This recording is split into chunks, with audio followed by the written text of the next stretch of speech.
The cracking of a whip echoed through the dusty air of Vulture City, Arizona, in 1878, causing Lillian Parker to flinch as she scrubbed the already raw floorboards of Madame Gertrude's boarding house. Her once soft hands were now cracked and bleeding, staining the wooden planks with crimson droplets that mingled with the soapy water. 21 years of life had not prepared her for such cruelty, but the death of her parents 6 months ago had left her with no choice but to accept whatever work she could find in this unforgiving frontier town. "You missed a spot, girl," Madame Gertrude snapped, pointing her cane at a corner near the entrance. "And when you're done here, the sheets need washing and the kitchen needs scrubbing." Lillian nodded silently, biting back the tears that threatened to spill. There was no point in crying. Tears wouldn't change her circumstances.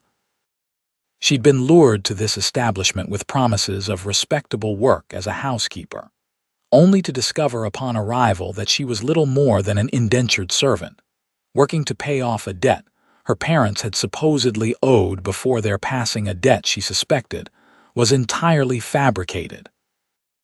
"Yes, madam," she whispered, dipping her hands back into the bucket of water, wincing as the soap stung her open wounds.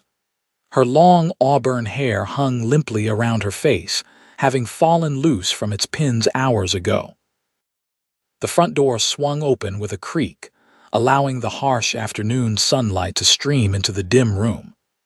Lillian kept her head down, continuing her work despite the burning pain in her hands and back. The sound of spurred boots echoed on the wooden floor, a familiar sound in this mining town where cowboys and prospectors were as common as the dust in the air. "Xavier Daniels, what a surprise to see you back in Vulture City." Madame Gertrude's voice transformed from harsh to honey-sweet. "What brings you to my establishment?" "Just passing through, madam," came the deep, resonant reply. "Looking for a room for a couple of nights."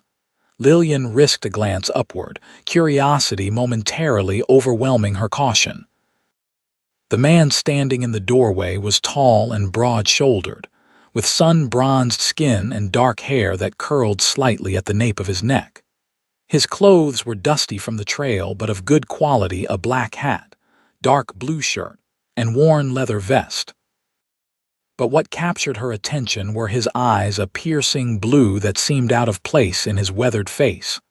Those eyes suddenly shifted, meeting hers, and Lillian quickly looked down again, scrubbing harder at the floor. "Of course, Mr. Daniels. We always have room for you," Madame Gertrude simpered. "Lillian, get up and fetch fresh linens for room 3. Lillian stood quickly, keeping her gaze averted as she wrung out her cloth and placed it on the rim of the bucket. She tried to hide her hands behind her apron as she passed the stranger, but he stepped slightly into her path, causing her to pause. "Pardon me, miss," he said quietly, tipping his hat. She nodded, still not meeting his eyes, and hurried toward the linen closet. As she passed, Lillian could feel his gaze following her, though she couldn't understand why a man like him would take notice of someone like her, bedraggled, exhausted, and clearly at the bottom of the social ladder. In the narrow linen closet, Lillian finally allowed herself a moment of respite, leaning against the wall and examining her hands in the dim light. The skin was split across her knuckles and palms, red and inflamed. She'd been at Madame Gertrude's for 3 months now, and the woman worked her from dawn until well past midnight every day with barely enough food to keep her strength up. Taking a deep breath, she selected clean sheets and a pillowcase, wincing as the rough fabric caught on her broken skin. As she emerged from the closet, she found the cowboy still standing in the foyer, now alone, examining a painting on the wall with apparent interest. He turned as she approached the stairs. "Let me help you with those," he offered, extending a hand toward the linens. "No, thank you, sir," Lillian replied softly. "I can manage." "I insist," he said, gently taking the bundle from her arms before she could protest further. It was then that he noticed her hands, and his expression changed from polite to concerned in an instant. "Your hands." Lillian quickly hid them in the folds of her skirt. "It's nothing, sir. This way to room 3, please." She led him up the narrow staircase to the second floor, acutely aware of his presence behind her. Room 3 was at the end of the hallway, the best room in the establishment, with a window that overlooked the main street and a proper bed with a headboard instead of just a cot. Once inside, Lillian moved to take the linens from him, but he held them out of reach. "I'll help you make the bed," he stated, not a question but a decision already made. "Sir, that's not necessary." "Madam will be—" "Madam isn't here right now," he interrupted, his voice gentle but firm. "And those hands of yours need attention, not more work." Before she could protest further, he placed the linens on a chair and reached for her wrist, turning her hand palm up to examine it in the light from the window. His touch was surprisingly gentle for a man of his size and apparent profession. "How long has this been going on?" he asked, his voice low and tinged with anger, not at her, she realized, but at the situation. "It's really nothing," Lillian insisted weakly. "The skin just needs to toughen up." Xavier Daniels looked up from her hand to her face, his blue eyes intense. "This isn't about tough skin, miss. This is abuse." Lillian withdrew her hand, suddenly defensive. "I have nowhere else to go, sir, and I owe a debt." "What's your name?" he asked, changing tactics. Lillian Parker." "Well, Miss Parker," he said, reaching into his saddlebag which he'd placed on the floor.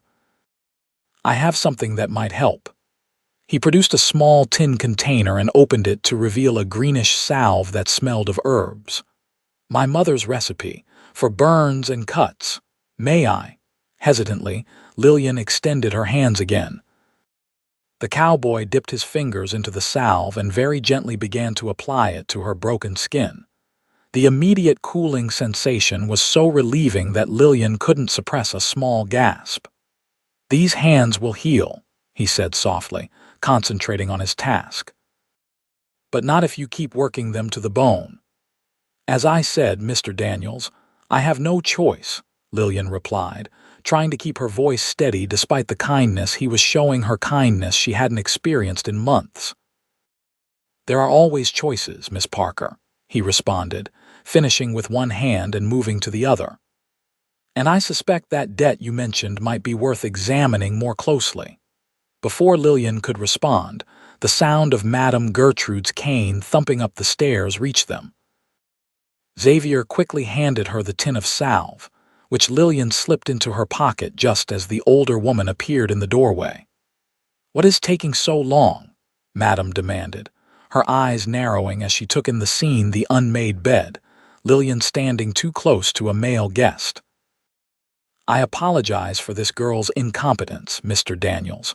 She's new and still learning her place." Xavier's expression remained neutral, though Lillian noticed a tightening around his eyes.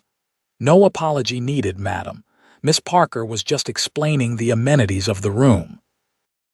Madame Gertrude didn't look convinced, but she nodded curtly. "Lillian, make the bed and then get back to your other duties, immediately." "Yes, madam," Lillian murmured, moving toward the linens. "Actually," Xavier interjected smoothly, "I was hoping Miss Parker might bring me some hot water for washing up after my journey. The trail from Prescott was particularly dusty today." Madame Gertrude's expression softened slightly at this reasonable request from a paying customer. "Of course." "Lillian, see to Mr. Daniels' needs and then return to your work." After she left, Xavier helped Lillian make the bed despite her whispered protests. His hands moved efficiently, revealing that this wasn't the first time he'd performed such a domestic task. "Why are you helping me?" Lillian finally asked as they finished tucking in the corners. Xavier straightened, his height making the room seem smaller suddenly. "Let's just say I recognize injustice when I see it." He paused, then added more softly, "And I've never been one to walk past someone in need without at least offering a hand." "Thank you for the salve," Lillian said, glancing toward the door. I should get your washing water before she comes back. Before you go, Xavier said, reaching into his vest pocket. Take this. He pressed a small silver coin into her palm. Hide it somewhere safe. It might not be much, but it's a start. Lillian stared at the coin, then shook her head and tried to return it. I can't accept money from you, sir. It's not charity, Miss Parker, he said firmly. Consider it payment for making my bed so neatly. I'm particular about these things. A small smile played at the corner of his mouth. Reluctantly, Lillian closed her fingers around the coin. Thank you, she whispered, before slipping out of the room to fetch his water. As she made her way down to the kitchen, Lillian's mind was a whirl. Why would a stranger show such kindness? And what had he meant about her debt being worth examining? For the first time in months, a tiny spark of hope flickered in her chest, though she tried to quash it immediately. Hope was dangerous in her position. Better to keep her head down and endure each day as it came. But as she pumped water into a basin and set it to heat on the stove, she couldn't help but think about Xavier Daniels' blue eyes and the gentle way he'd tended to her wounded hands. The salve was still working its magic, the pain dulled to a manageable throb. These hands will heal, he'd said. If only it were that simple. The next morning arrived with the harsh ring of the bell outside Lillian's door, Madame Gertrude's preferred method of waking her at dawn. Lillian rose from her small cot in what was little more than a converted closet beneath the stairs, her body aching from the previous day's labor. The salve had helped her hands considerably, though the wounds were still visible and tender.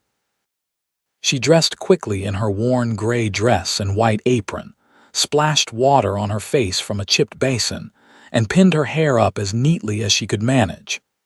There was no time for breakfast. That would come later if Madame was feeling generous. The house was quiet as Lillian moved through the downstairs rooms, lighting lamps and stoking the fire in the main hearth. She had just begun to sweep the dining room when she heard footsteps on the stairs. Glancing up, she saw Xavier Daniels descending, already dressed for the day though the sun had barely crested the horizon. "Good morning, Miss Parker," he greeted her with a tip of his hat.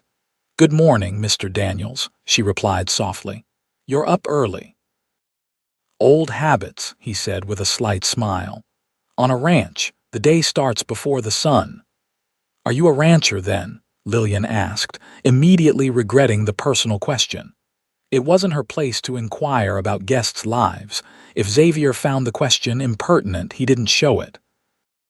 "I was raised on one. These days I work as a marshal, just finished escorting a prisoner to Prescott and thought I'd stop here on my way back to Tucson." Lillian's eyes widened slightly. "You're a lawman?"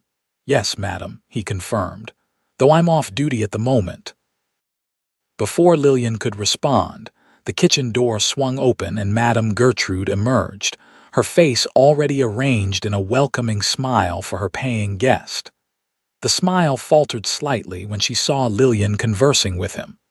"Mr. Daniels, you're an early riser." "Lillian, stop bothering our guest and get breakfast started." "She wasn't bothering me at all," Xavier replied smoothly. "In fact, Miss Parker was just directing me to the best place for breakfast in town." Madame Gertrude's expression soured further. "We serve breakfast here, Mr. Daniels. Included in your room rate." "I appreciate that, madam, but I have business in town this morning and thought I'd combine it with a meal." He turned to Lillian. "You were saying the Silver Dollar serves hot cakes?" Lillian, quickly catching on to his improvisation, nodded. "Yes, sir." "Just down the street on the right." "Perfect." Xavier nodded to both women. "Ladies, if you'll excuse me." He strode to the door but paused with his hand on the knob. "Oh, and Madame Gertrude, I noticed the railing on the back porch is loose. I'd be happy to fix it for you before I leave tomorrow." "I'm handy with tools." Madame Gertrude's demeanor instantly warmed. "That would be most kind of you, Mr. Daniels. Thank you." With a final nod, Xavier left, and Madame Gertrude immediately rounded on Lillian. "Get to the kitchen now, and remember your place." Men like that aren't interested in scullery maids except for one thing. Yes, madam, Lillian murmured, hurrying toward the kitchen with burning cheeks. She wasn't naive. She understood what Madame Gertrude was implying. But something told her Xavier Daniels wasn't that sort of man. He had kind eyes that had looked at her with genuine concern, not the predatory interest she occasionally received from less savory guests. The morning passed in a blur of chores. Lillian prepared breakfast for the other 3 guests, cleaned their rooms after they departed, scrubbed the kitchen, and began the never-ending task of laundry. By midday, the salve Xavier had given her had worn off, and her hands were raw and throbbing again from the harsh lye soap and hot water. She was hanging sheets in the small yard behind the boarding house when she heard the sound of hammering. Following the noise, she found Xavier on the back porch, shirt sleeves rolled up, repairing the loose railing as he'd offered. "You actually came back to fix it," Lillian observed, unable to hide her surprise. Xavier looked up from his work. "I'm a man of my word, Miss Parker." He nodded toward the clothesline. "Those look heavy. Should your hands be doing that work?" Lillian glanced down at her reddened hands. "They're all right. The salve helped. Did you apply more this morning?" "No," she admitted. "I was saving it. I don't know when I might get more." Xavier set down his hammer and reached into his pocket, producing the tin. "Here, apply it now." Lillian hesitated. "Madam will see." "She's gone to the mercantile. I heard her tell the cook she'd be back in an hour." He gestured to the tin. "Go on." Gratefully, Lillian took the salve and applied it to her hands, sighing with relief as the cooling sensation took effect. "Thank you." Xavier watched her for a moment, then said casually, "I made some inquiries in town this morning." Lillian looked up sharply. "About what?" "About Madame Gertrude, and about you." He resumed hammering a loose nail. "Seems your parents were well respected in these parts." "Your father was a schoolteacher, your mother a seamstress." "Yes," Lillian confirmed, a lump forming in her throat at the mention of her parents, "until the fever took them both last winter." "I'm sorry for your loss," Xavier said sincerely. "I also heard they were honest people who paid their debts, which makes me wonder about this supposed debt you're working off." Lillian glanced nervously toward the house. "Mr. Daniels, I appreciate your concern, but this isn't your problem." "Maybe not," he acknowledged. "But I've seen too many people taken advantage of to simply walk away." He set down his hammer again and turned to face her fully. "Did Madame Gertrude ever show you proof of this debt? A promissory note, perhaps?" "No," Lillian admitted. "She said, 'My father borrowed money to pay for my mother's medicine during her illness. When I arrived after their funeral, she said I could work it off, or she'd have me thrown in jail.'" Xavier's jaw tightened. "That's not how the law works, Miss Parker. Without documentation, she can't prove any debt exists, let alone have you imprisoned for it." "But where would I go?" Lillian whispered, voicing the fear that had kept her trapped these past months. "I have no family, no money." "There are options," Xavier said firmly. "Legitimate work with fair pay. I have connections in Tucson, respectable families looking for help." He paused, studying her face. "Or there's another possibility." Before he could continue, they heard the front door of the boarding house open and close. Lillian quickly pocketed the tin of salve and moved back to the clothesline. "Think about it," Xavier said quietly, returning to his work on the railing. "We'll talk more later." Throughout the afternoon, Lillian's mind raced with possibilities. Could she really leave, start over somewhere else? The idea was both terrifying and exhilarating. But she had no money saved for the single coin Xavier had given her, no transportation, and no guarantee that life elsewhere would be any better. By evening, she was exhausted from the day's labor, but still had the dinner dishes to wash while the cook prepared for the next day. She was elbow-deep in soapy water when Xavier appeared in the kitchen doorway. "Excuse me," he said, addressing the cook rather than Lillian. "Might I trouble you for a cup of coffee? I know it's late, but I have some paperwork to review. The cook, a round woman named Mrs. Beach who treated Lillian with gruff kindness when Madame Gertrude wasn't around, nodded. Of course, Marshal. I'll bring it to the parlor. Much obliged, Xavier replied, then added casually. Miss Parker, when you're finished here, Madame Gertrude asked me to discuss the loose floorboard in my room with you. Apparently, it's been a problem for some time. Lillian, her back to the cook, met his eyes briefly and understood this was a ruse. Yes, sir. I'll attend to it as soon as I'm done here. 20 minutes later, Lillian knocked tentatively on Xavier's door, her heart pounding with nervous energy. What was he planning? And why was he going to such lengths to help a stranger? The door opened immediately, as if he'd been waiting just on the other side. Come in, he said, stepping aside. Lillian entered hesitantly, remaining near the door. Mr. Daniels, there's no loose floorboard, is there? No, he admitted, gesturing to a chair by the small desk. Please sit down, we need to talk. Lillian remained standing. I shouldn't stay long. If Madam finds me here, she's entertaining a gentleman caller in the parlor, Xavier informed her with a slight grimace. I doubt she'll be checking on you any time soon. With reluctance, Lillian took the offered seat. Xavier sat on the edge of the bed, leaning forward with his elbows on his knees, his expression serious. Miss Parker, I've made further inquiries about your situation, he began. I spoke with the town's mayor and the local banker. Neither has any record of your father borrowing money from Madame Gertrude or anyone else. Lillian's eyes widened. You mean? I mean she's been lying to you, Xavier confirmed. There is no debt. What she's doing keeping you here against your will, forcing you to work without pay, in these conditions it's illegal. A wave of emotions crashed over Lillian: relief, anger, frustration, and beneath it all, a burning sense of injustice. Why would she do this to me? Free labor, Xavier said bluntly. And from what I gather, you're not the first. The mayor mentioned 2 other young women who passed through here in similar circumstances in the past few years. Lillian stood abruptly, pacing the small room. I should have known. I should have questioned it. You were grieving, Xavier said gently, and alone. She took advantage of that, but now you have choices. Stopping her pacing, Lillian turned to him. What choices? Xavier rose and moved to the window, looking out at the darkening street below.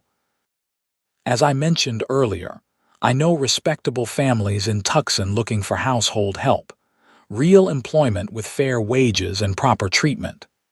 You would help me get to Tucson? Lillian asked, scarcely able to believe such an opportunity might exist. I would, he confirmed, turning back to face her. I'm headed there tomorrow. You could come with me. The offer hung in the air between them. Lillian's mind raced with implications. Traveling alone with a man she'd just met, even a lawman would raise eyebrows. And Madame Gertrude wouldn't simply let her walk away. She'll try to stop me, Lillian said quietly. Not if we leave before dawn, Xavier replied. I've already spoken with the sheriff. He agrees that what Madame is doing is wrong, but he's reluctant to interfere directly. Politics, he added with a grimace, but he won't stop us from leaving. Just like that, Lillian whispered, the possibility of freedom suddenly so close she could almost touch it. Just like that, Xavier confirmed. Pack whatever you can carry without raising suspicion. Be ready at first light. I'll handle the rest. Lillian studied his face, searching for any sign of deception or ulterior motive. She found none, only the same kindness and determination she'd noticed from the beginning. Why are you doing this for me? She finally asked. Xavier was quiet for a long moment. My sister was in a similar situation once, he eventually said. Different circumstances, but the same kind of trap. Someone helped her when I couldn't. I swore I'd do the same if I ever had the chance. The simple honesty in his voice convinced Lillian more than any elaborate explanation could have. Thank you, she said softly. I'll be ready. Good, Xavier nodded. Now you should go before your absence is noticed. As Lillian reached for the door handle, Xavier added, "And Miss Parker, apply more of that salve tonight. The ride tomorrow will be hard on your hands if they're not protected." With a grateful nod, Lillian slipped out of the room and back to her tiny closet beneath the stairs, her heart lighter than it had been in months despite the uncertainty that lay ahead. That night, lying on her thin mattress, Lillian found sleep elusive. Her mind replayed Xavier's words over and over. Freedom was within reach, but leaving the familiar, even a familiar misery for the unknown, was terrifying. What if Tucson proved no better? What if Xavier Daniels wasn't the honorable man he appeared to be, yet staying meant certain continued suffering? And something in her gut told her to trust the marshal with the kind blue eyes. He'd had ample opportunity to take advantage of her vulnerable position, but had shown nothing but respect and concern for her well-being. In the darkest hour before dawn, Lillian rose and dressed quickly, putting on her one good dress, a faded blue cotton that had once been her Sunday best. She tied her hair back neatly and gathered her few possessions: a hairbrush that had been her mother's, a small Bible, a handkerchief embroidered by her grandmother, and a daguerreotype of her parents on their wedding day. Everything fit easily into a small cloth bag. She applied more of Xavier's salve to her hands, now noticeably less inflamed than they had been the previous day, and waited. The house was silent save for the occasional creaking of timbers and the distant snores of one of the guests. A soft knock at her door made her jump despite anticipating it. Gathering her courage, she opened it to find Xavier standing there, fully dressed for travel with his saddlebags over one shoulder. "Ready?" he whispered. Lillian nodded, swallowing hard. "Stay close behind me," he instructed softly. "The back door is unlocked." They moved silently through the darkened house, Xavier leading the way with confident steps that somehow made barely a sound despite his spurred boots. As they passed the kitchen, Lillian was startled to see Mrs. Beach standing by the stove, a small bundle in her hands. "For the journey," the cook said quietly, pressing the package into Lillian's hands. "Some bread and cheese, and this." She added a small coin purse that clinked softly. "Not much, but it's what I can spare." "Mrs. Beach, I can't," Lillian began. "You can and you will," the older woman interrupted firmly. "I've watched that woman work you half to death. It's time someone stood up for you." She patted Lillian's cheek affectionately. "Go on now, and be happy, child." Tears sprang to Lillian's eyes as she embraced the cook briefly. "Thank you," she whispered. Xavier led Lillian out the back door and through the small yard to an alley where two horses waited, already saddled. One was his large bay gelding, the other was a smaller, dappled mare. "Borrowed from the livery," Xavier explained, noting her questioning look. "I'll return her in Tucson. Can you ride?" "Yes," Lillian confirmed. "My father taught me when I was young." "Good." Xavier secured her small bag to the saddle and helped her mount, then swung up onto his own horse with practiced ease. "We'll take the back roads out of town. Stay close." The pre-dawn air was crisp and cool as they made their way through the sleeping town. Vulture City was primarily a mining settlement, and despite the early hour, they could see lights already burning in some of the mining company offices. Soon they were on the outskirts, the road stretching before them toward the distant mountains. Only when the town was well behind them did Lillian finally release the breath she hadn't realized she'd been holding. The weight of oppression that had pressed down on her for months seemed to lift with each hoofbeat that carried her further from Madame Gertrude's boarding house. "Are you all right?" Xavier asked, bringing his horse alongside hers. "Yes," Lillian replied, surprised to find it was true. Despite the uncertainty ahead, she felt more alive than she had in months.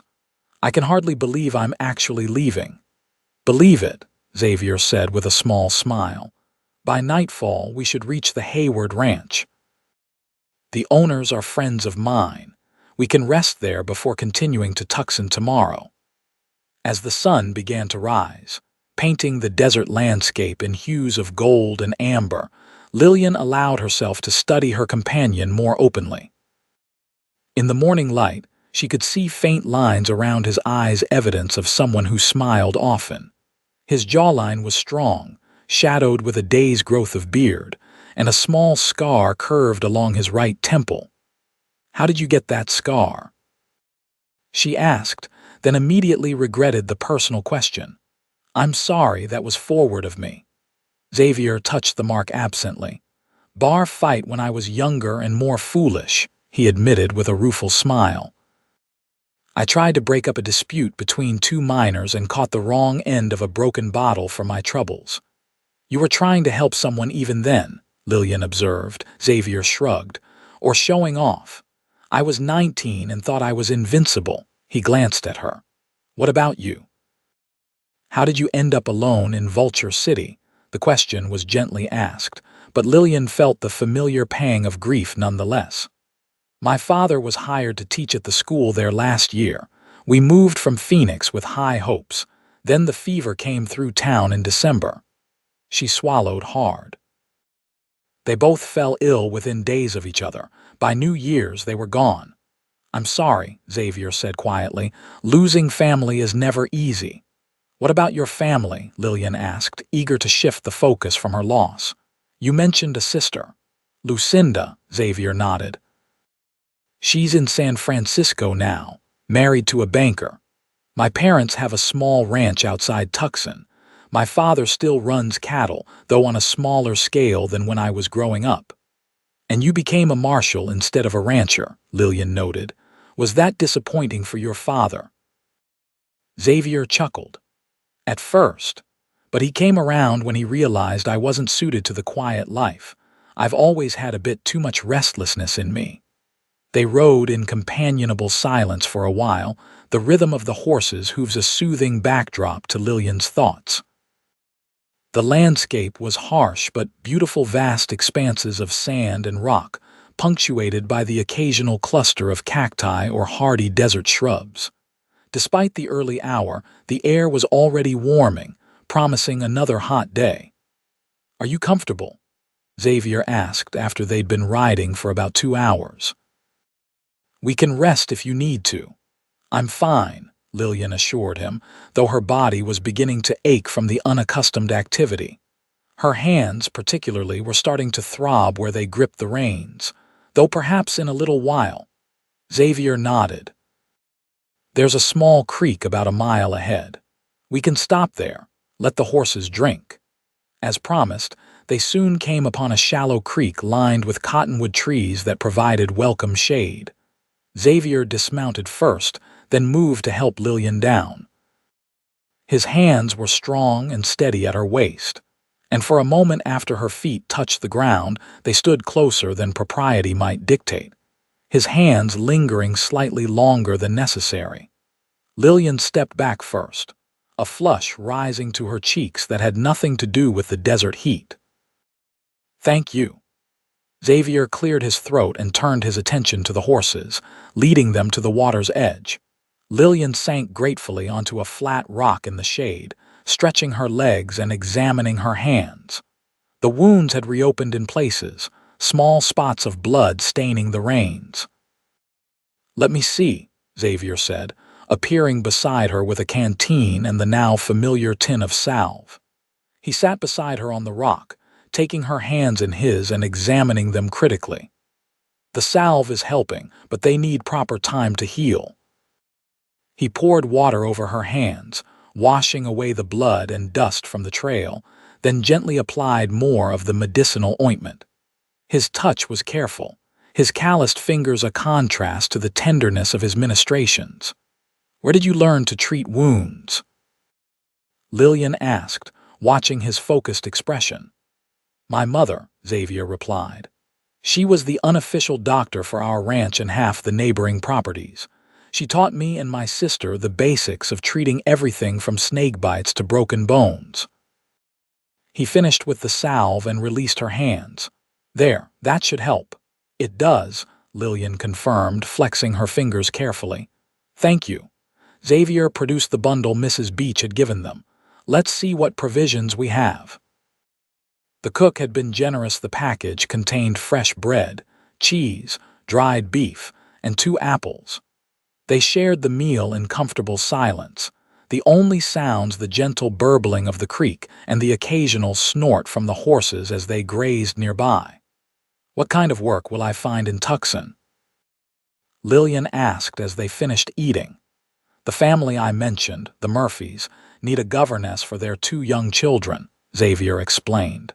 "Mrs. Murphy is expecting their 3rd child and needs the help. They're good people. He's a lawyer. She used to be a school teacher before the children came." "A governess," Lillian repeated, a small smile forming. "My father would be pleased. He always hoped I might follow in his footsteps." "You'd be teaching, not scrubbing floors until your hands bleed," Xavier said, his voice hardening slightly at the memory of her condition when they'd met.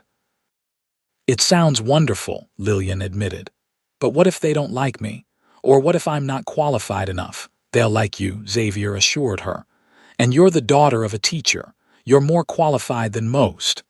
His confidence in her was both baffling and heartening.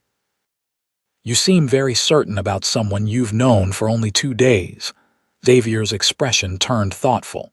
"In my line of work, you learn to read people quickly. It's a matter of survival sometimes." He met her eyes directly. "And I read you as honest, intelligent, and resilient." The compliment warmed Lillian more than it probably should have. "Thank you," she said softly. "We should keep moving," Xavier said, standing and gathering their things. "It's a long ride to the Hayward Ranch, and we want to arrive before dark." They continued their journey through the increasing heat of the day, stopping occasionally to rest the horses and drink from their canteens. Xavier proved to be an engaging companion, sharing stories of his time as a marshal and pointing out landmarks or interesting plants as they traveled. By late afternoon, Lillian was exhausted, her body unused to hours in the saddle. She tried not to show it, sitting as straight as she could manage, but Xavier was observant. "Not much farther," he assured her, noticing her discomfort. "See that line of trees in the distance? That's Hayward Creek. The ranch is just beyond." Lillian nodded gratefully, too tired for more of a response. The landscape had gradually changed as they traveled, the harsh desert giving way to more vegetation as they gained elevation. The distant mountains were closer now, their slopes covered in pine and juniper. Just as the sun was beginning to set, they crested a small rise, and the Hayward Ranch came into view, a sprawling single-story house with a wide porch, surrounded by several outbuildings and corrals. Smoke rose from the chimney, and lanterns glowed in the windows, creating an inviting scene that made Lillian's heart ache with longing for a proper home. As they approached, a man emerged from the barn, squinting at them in the fading light. His weathered face broke into a grin when he recognized Xavier. "Daniels, didn't expect to see you out this way," he called, striding toward them. "Hello, Tom," Xavier replied, dismounting and shaking the man's hand. "Hope you don't mind unexpected guests." "For you, never." Tom Hayward turned his attention to Lillian, still atop her horse. "And who might this young lady be?" Xavier helped Lillian dismount before responding. "This is Miss Lillian Parker. She's traveling to Tucson for a position with the Murphy family." "Miss Parker, this is Thomas Hayward, one of the finest ranchers in the territory." "You flatter an old man," Tom chuckled, tipping his hat to Lillian. "Pleased to meet you, Miss Parker. Any friend of Xavier's is welcome here." "Thank you for your hospitality, Mr. Hayward," Lillian replied, finding her voice despite her exhaustion. "Tom, is that Xavier I heard?" A woman's voice called from the house, and moments later, a plump, pleasant-faced woman in her 50s appeared on the porch, wiping her hands on her apron. "It is indeed Martha," Tom confirmed, "and he's brought a guest, Miss Lillian Parker." "Well, don't keep them standing in the yard," Martha scolded good-naturedly. "Bring them in. Supper's almost ready and they look half-starved." Tom laughed. "You heard the boss. I'll take care of your horses." You two go on in before Martha comes after us all with her wooden spoon." Xavier placed a gentle hand at the small of Lillian's back, guiding her toward the house. The simple touch sent an unexpected shiver up her spine, though she attributed it to fatigue and the cooling evening air. Martha Hayward met them at the door with a warm embrace for Xavier and a welcoming smile for Lillian. "Come in, come in. You must be exhausted from the trail." The interior of the ranch house was cozy and well kept, with solid furniture and colorful quilts that added warmth to the rustic space. A large fireplace dominated the main room, and the smell of cooking food made Lillian's stomach rumble embarrassingly. "Martha, is there somewhere Miss Parker might freshen up before supper?" Xavier asked. "Of course," Martha replied, noting Lillian's travel-worn appearance with understanding rather than judgment. "This way, dear. I'll show you to the guest room where you can wash up and rest a bit." Lillian followed Martha down a short hallway to a small but comfortable bedroom furnished with a proper bed, a washstand, and a chest of drawers.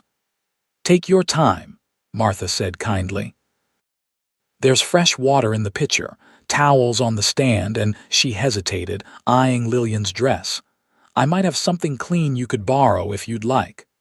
"Oh, I couldn't impose further," Lillian protested. "Nonsense," Martha waved away her objection. "My daughter left some things behind when she married and moved to California. You're about her size. I'll bring something along." Before Lillian could protest further, Martha had bustled out, returning moments later with a simple but pretty dress of green calico. "This should do nicely," she said, laying it on the bed. "Now, take your time. Supper won't be ready for another 20 minutes or so."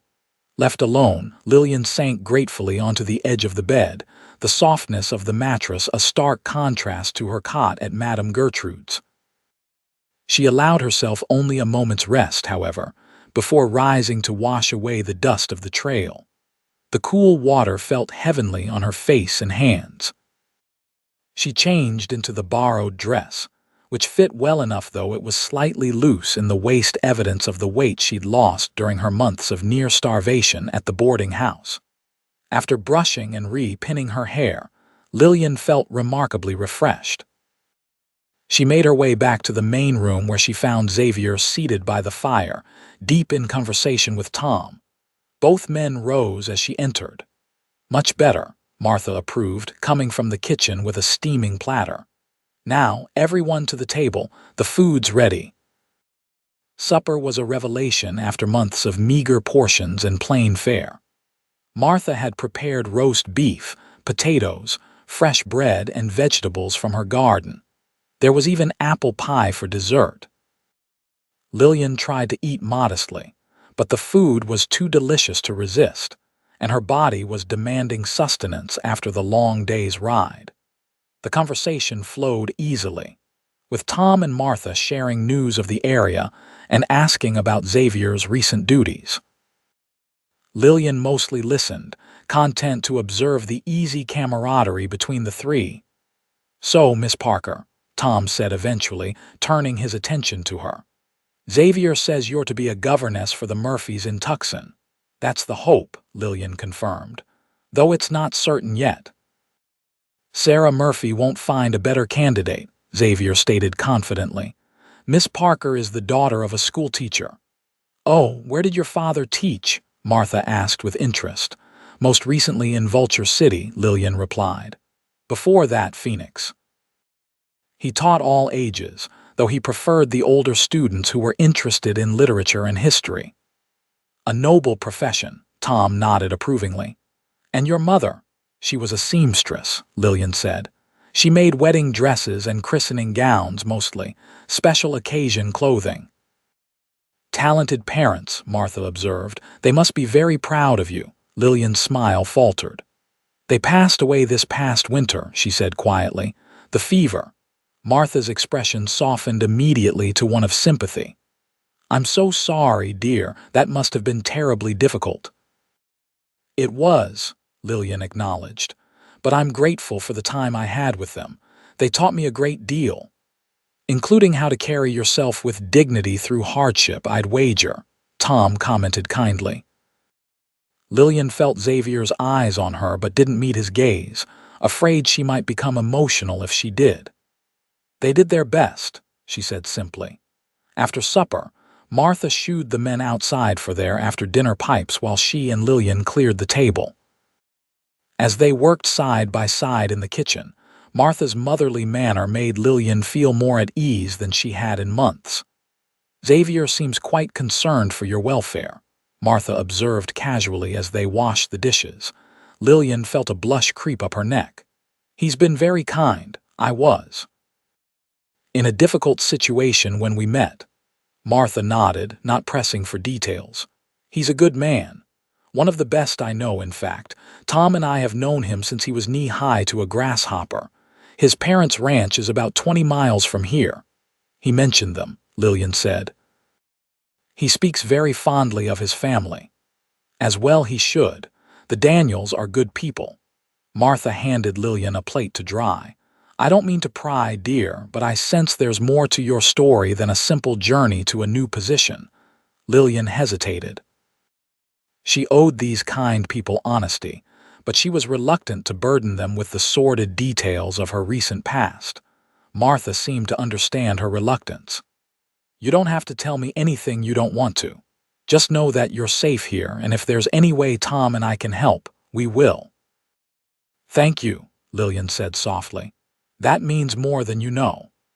Later, sitting on the porch in the cool evening air, Lillian felt a peace she hadn't experienced since before her parents' deaths. The night was clear, the stars brilliant against the dark sky, and the sounds of the ranch settling for the night horses in the corral. The distant lowing of cattle, crickets chirping in the grass created a soothing symphony. Xavier joined her after a while, taking a seat in the rocking chair next to hers. "Feeling better after a proper meal and some rest?" "Much," Lillian confirmed. "The Haywards are wonderful people." "They are," Xavier agreed. "They helped me through some rough patches when I was younger." "Tom was the one who suggested I might be suited to law enforcement rather than ranching." "He was right," Lillian observed. "You're a natural protector." Xavier looked at her with surprise. "What makes you say that?" "The way you stepped in to help me," Lillian explained. "You could have simply paid for your room and gone on your way, but you noticed someone in trouble and took action. That takes a certain kind of person." Xavier seemed almost embarrassed by the praise. "Anyone would have done the same." "No," Lillian said firmly. "They wouldn't have. Most people at Madame Gertrude saw my condition and looked away. You were different." She paused, then added softly, "I never properly thanked you for that." "You don't need to thank me," Xavier replied. "Seeing you away from that place and on your way to something better is thanks enough."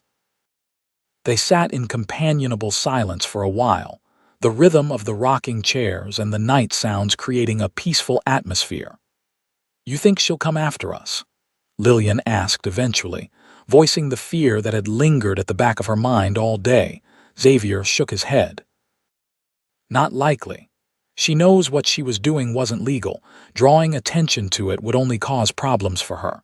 Besides," he added with a slight smile, "by the time she realizes you're gone for good, we'll be in Tucson." "I still can't quite believe I'm free," Lillian admitted. "Part of me is waiting for someone to drag me back." "No one's dragging you anywhere," Xavier said with quiet certainty. "Not while I'm around." The protective promise in his voice sent a warm flutter through Lillian's chest, a feeling she wasn't entirely prepared to examine. Instead, she changed the subject. "How long have you been a marshal?" "5 years," Xavier replied. "Before that, I worked as a deputy in Tucson for 3 years. And before that, I was just a ranch hand who occasionally got into trouble." "What kind of trouble?" Lillian asked, curiosity piqued. Xavier chuckled. "Nothing too serious. Bar fights mostly, as I mentioned. I had a bit of a temper in my youth. Learning to control it was part of what made me suitable for a badge." "And now you uphold the law instead of breaking it," Lillian observed. "I try," Xavier nodded. though sometimes the law and justice aren't the same thing. That's the hardest part of the job, knowing when to follow the letter of the law and when to follow its spirit. Like helping me escape without arresting Madame Gertrude, Lillian noted. Exactly, Xavier confirmed. I could have tried to build a case against her, but it might have taken months and you would have suffered in the meantime. Sometimes the direct approach is better. They continued talking as the night deepened, sharing stories and observations. Lillian found herself opening up more than she had with anyone since her parents' deaths, telling Xavier about her childhood in Phoenix, her father's love of Shakespeare, her mother's skill with a needle. In turn, he shared tales of growing up on a ranch with 3 brothers and a sister, of his first assignment as a lawman, of the places he'd seen across the territory. It was well past midnight when Martha appeared at the door, gently scolding them for staying up so late when they had another day's travel ahead. As they bid each other good night in the hallway between their rooms, Lillian impulsively reached out and squeezed Xavier's hand. "Thank you," she said simply, "for everything." Xavier's fingers curled around hers briefly. "Sleep well, Miss Parker."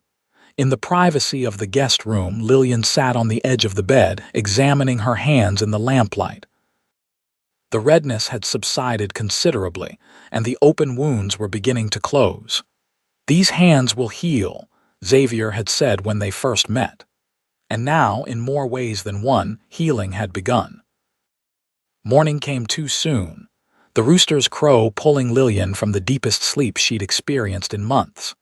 For a moment, she was disoriented, the comfortable bed and clean room unfamiliar after so long in her closet-like space at Madame Gertrude's. Then memory returned, and with it, a surge of gratitude and cautious hope.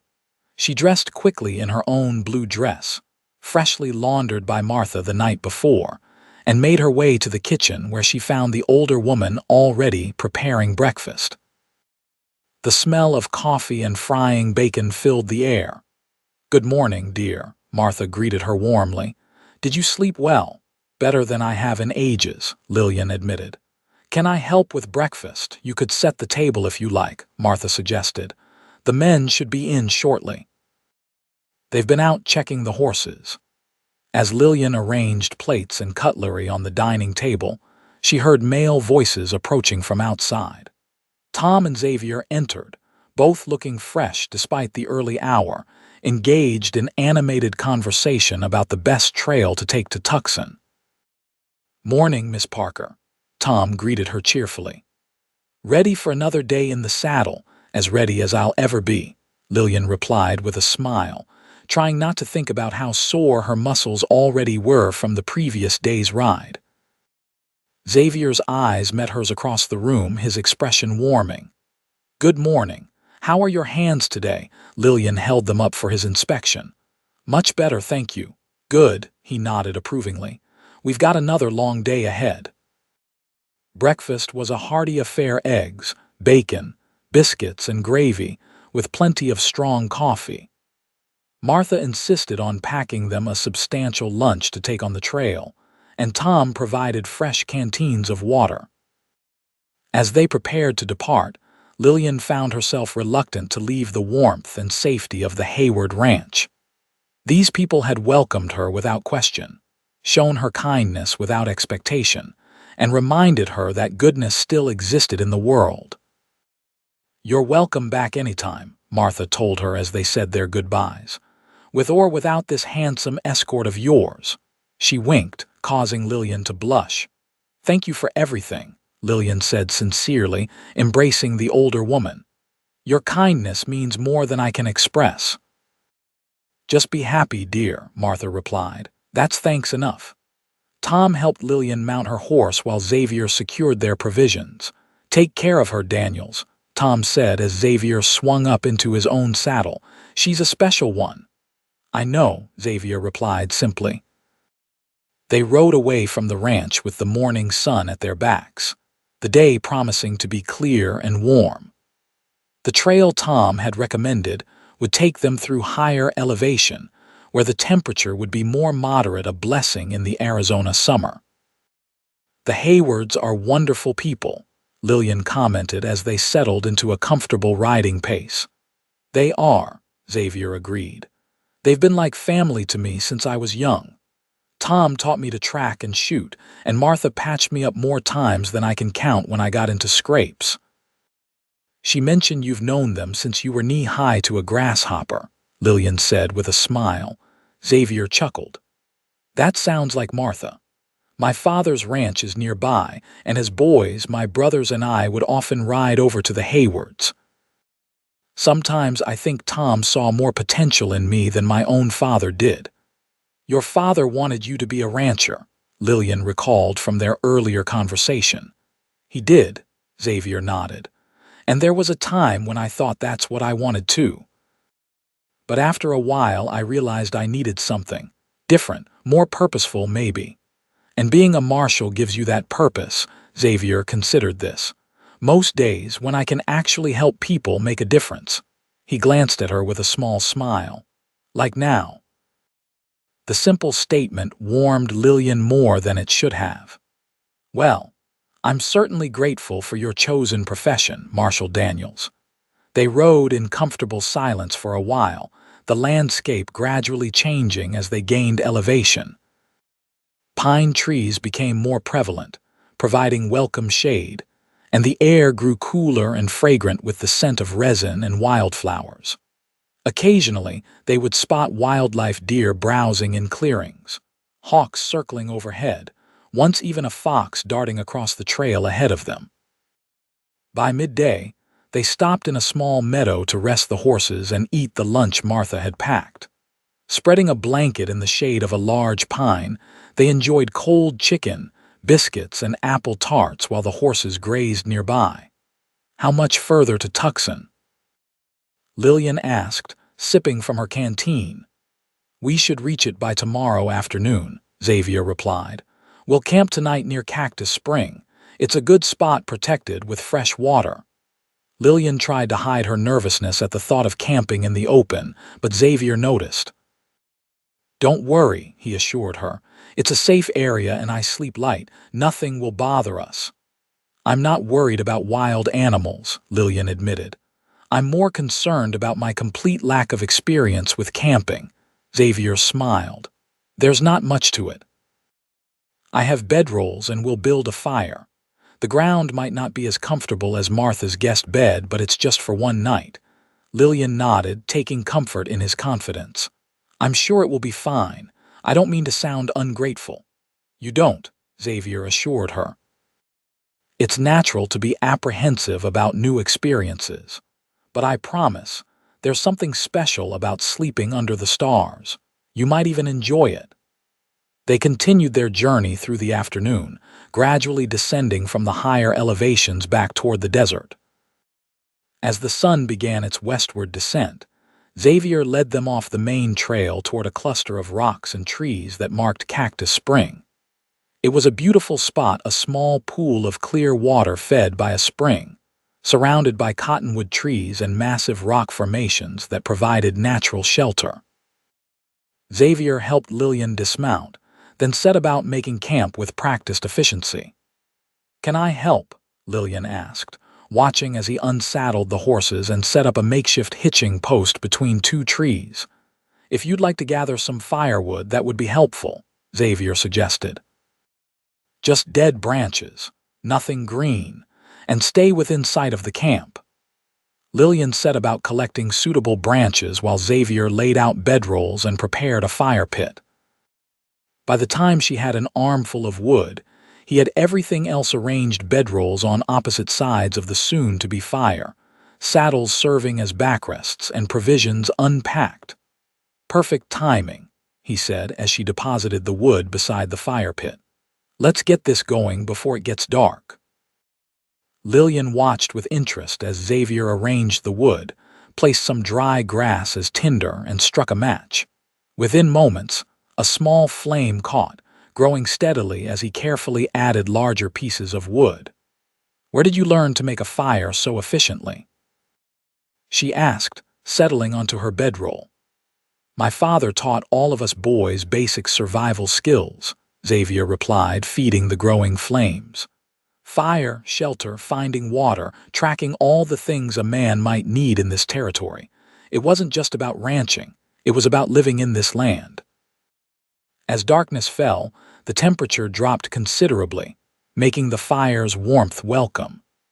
They shared the last of Martha's provisions for dinner, talking easily as night settled fully around them. The stars emerged, more brilliant than Lillian had ever seen them, carpeting the sky in a dazzling display. "It's beautiful," she breathed, leaning back to take in the celestial panorama. "One of the reasons I could never live in a big city," Xavier agreed, following her gaze upward. "Too many buildings, not enough stars." They sat in companionable silence for a while, the crackling of the fire and the occasional call of a night bird the only sounds. Lillian found herself studying Xavier's profile in the firelight, the strong line of his jaw, the slight curl of his hair at his collar, the thoughtful set of his mouth. She quickly looked away when he turned toward her. "You should try to get some sleep," he suggested. "Tomorrow will be another long day." Lillian nodded, suddenly aware of how exhausted she was. The day's ride, combined with the emotional turbulence of the past 48 hours, had drained her more than she'd realized. "What about you?"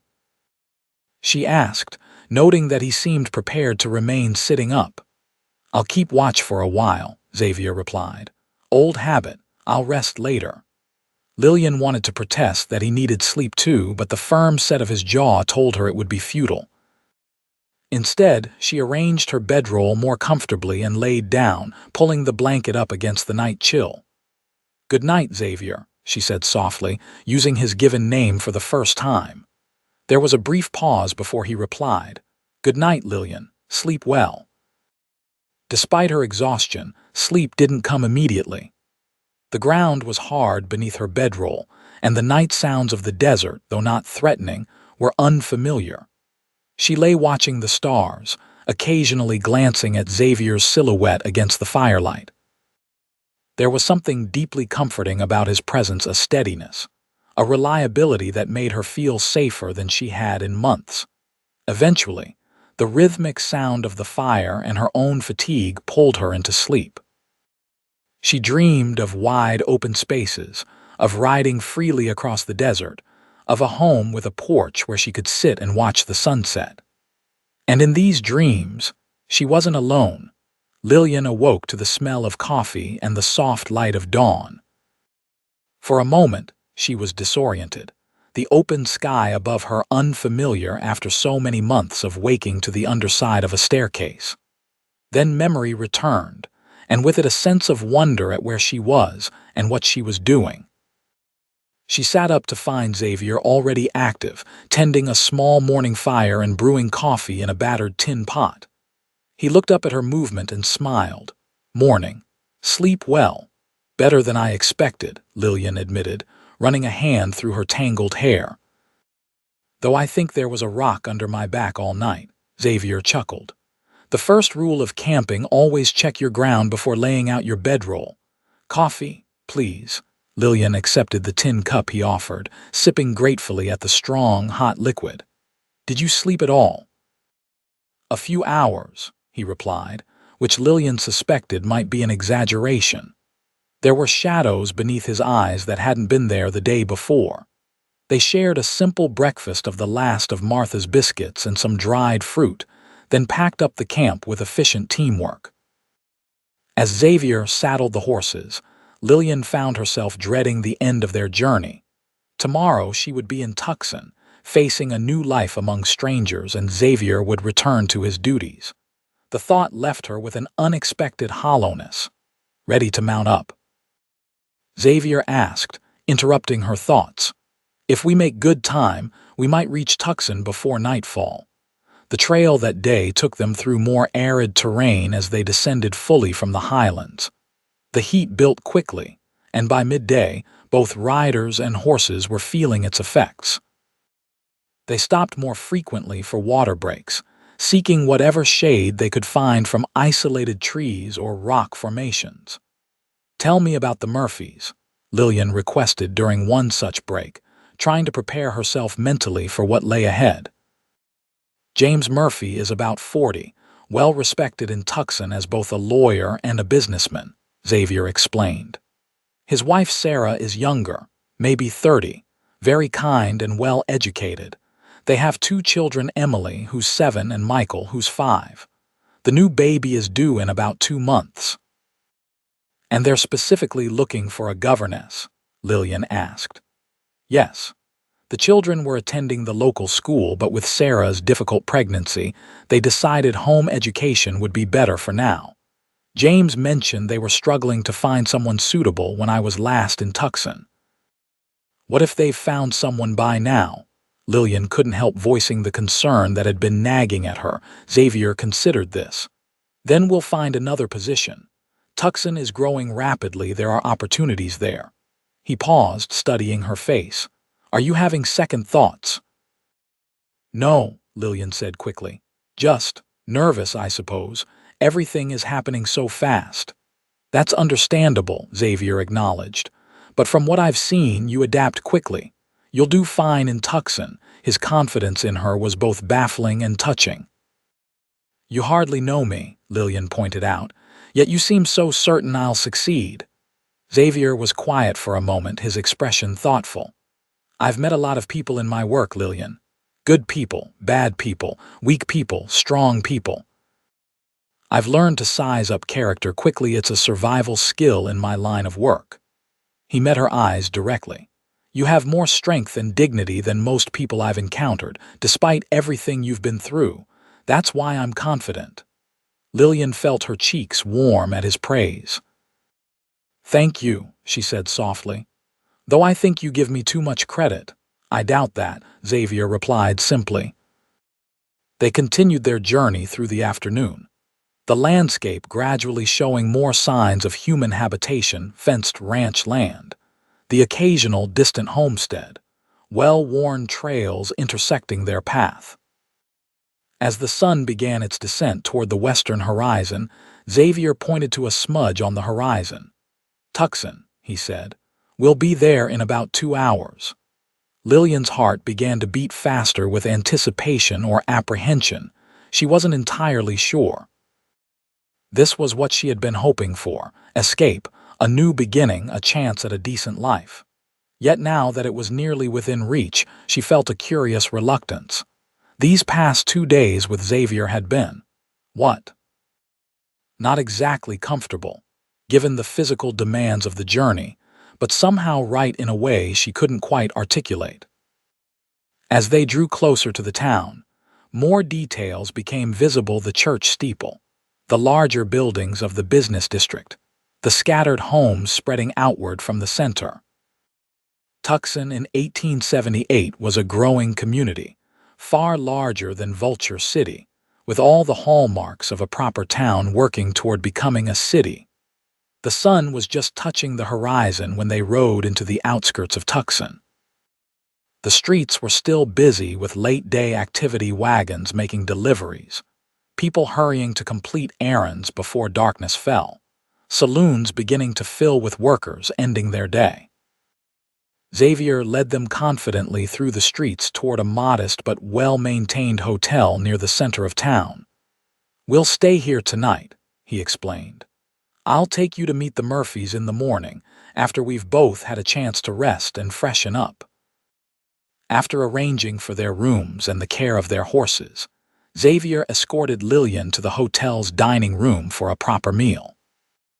Clean and relatively comfortable after washing away the dust of the trail, Lillian felt almost like herself again, or perhaps a new version of herself, emerging from the chrysalis of her ordeal. Will you go home to see your parents while you're here? Lillian asked as they ate. Xavier nodded. Tomorrow, after we meet with the Murphys.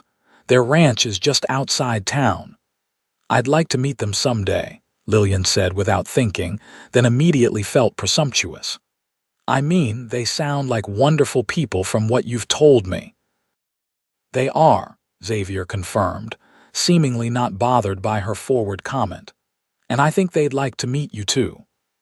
The simple statement carried implications that Lillian wasn't quite ready to examine.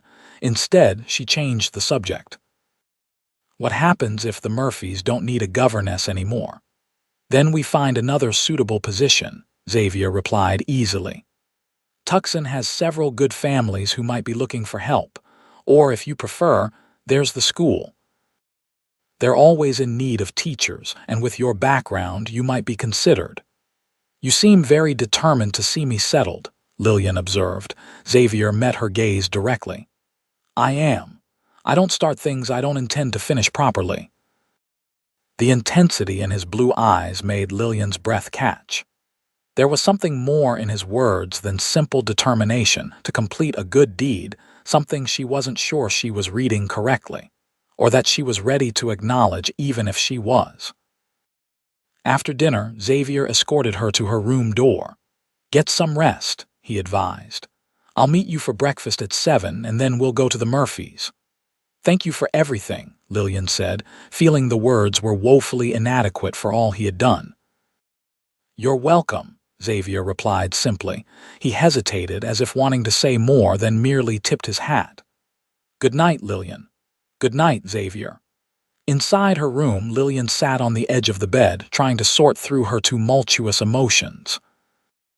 In just 3 days, her life had transformed completely from virtual imprisonment to freedom, from despair to hope. And at the center of this transformation was Xavier Daniels, a man who had no obligation to help her, but had done so with a thoroughness and care that still bewildered her. She found herself hoping the Murphys would indeed still need a governess, not just because she needed the position, but because it would mean staying in Tucson, where Xavier was based. The realization startled her. Was she developing feelings for him, after just 3 days? It seemed impossible. Yet the tightness in her chest when she thought of saying goodbye to him suggested otherwise. Shaking her head at her own foolishness, Lillian prepared for bed. Tomorrow would bring what it would. For now, she was safe, comfortable, and for the first time in months, hopeful about what lay ahead. The following morning, Lillian woke early, her stomach fluttering with nerves about the meeting ahead. She dressed carefully in her blue dress, the only presentable clothing she owned, and arranged her hair as neatly as possible, wishing she had a proper hat, or at least a new ribbon. Xavier was waiting in the hotel dining room when she descended, looking freshly shaved and wearing a clean shirt beneath his vest. He rose as she approached, his expression warming as he took in her appearance. You look very nice, he said simply. Thank you, Lillian replied, self-consciously touching her hair. I wish I had more appropriate attire for meeting potential employers. You look perfectly respectable, Xavier assured her. And the Murphys aren't the sort to judge by appearances anyway. After a quick breakfast, they set out for the Murphy residence, located in one of the newer neighborhoods on the eastern side of Tucson. The house, when they reached it, was an impressive 2-story structure with a wide front porch and well-tended garden, clearly the home of a prosperous family. Lillian's nervousness increased as they approached the front door, but Xavier's calm presence beside her provided some reassurance. He knocked firmly, and moments later, the door was opened by a young maid in a neat uniform. Marshall Daniels, the girl greeted him with recognition. Please come in. I'll tell Mr. and Mrs. Murphy you're here. They were shown into a comfortable parlor furnished with taste and quality, if not opulence. Lillian perched on the edge of a chair, trying to look composed despite her racing heart. Xavier remained standing, his posture relaxed but alert as always. They didn't wait long before a door opened, and a couple entered, a tall, distinguished-looking man with graying temples and a heavily pregnant woman with a kind face and warm brown eyes. Xavier, what a pleasant surprise, the man greeted, extending his hand. We weren't expecting you back in Tucson so soon. James, Sarah, Xavier nodded, shaking the man's hand and smiling at the woman. It's good to see you both. You're looking well, Sarah. As well as can be expected when carrying what feels like a small horse, Sarah Murphy replied with good humor, resting a hand on her swollen abdomen. Her gaze turned curiously to Lillian. "Allow me to introduce Miss Lillian Parker," Xavier said, gesturing for Lillian to rise. "Miss Parker, this is James and Sarah Murphy." Lillian rose and offered a small curtsy. "It's a pleasure to meet you both." "Miss Parker is recently arrived in Tucson," Xavier continued, "and I remembered you were looking for a governess for Emily and Michael.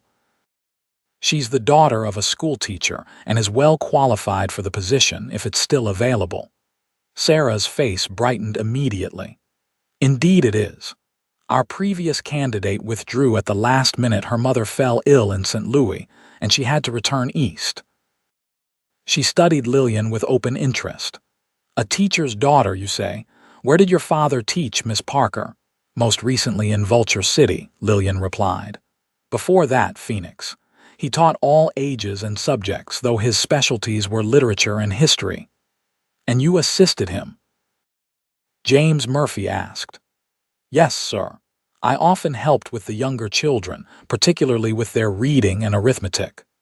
The conversation continued, with the Murphys asking questions about Lillian's experience and education, and Lillian responding as honestly and confidently as she could. Throughout, Xavier remained a steady presence, occasionally adding a comment that highlighted Lillian's qualities without overstepping. "Would you mind meeting the children?" Sarah asked eventually. "They're in the garden with their nurse at the moment." "I'd be delighted," Lillian replied sincerely.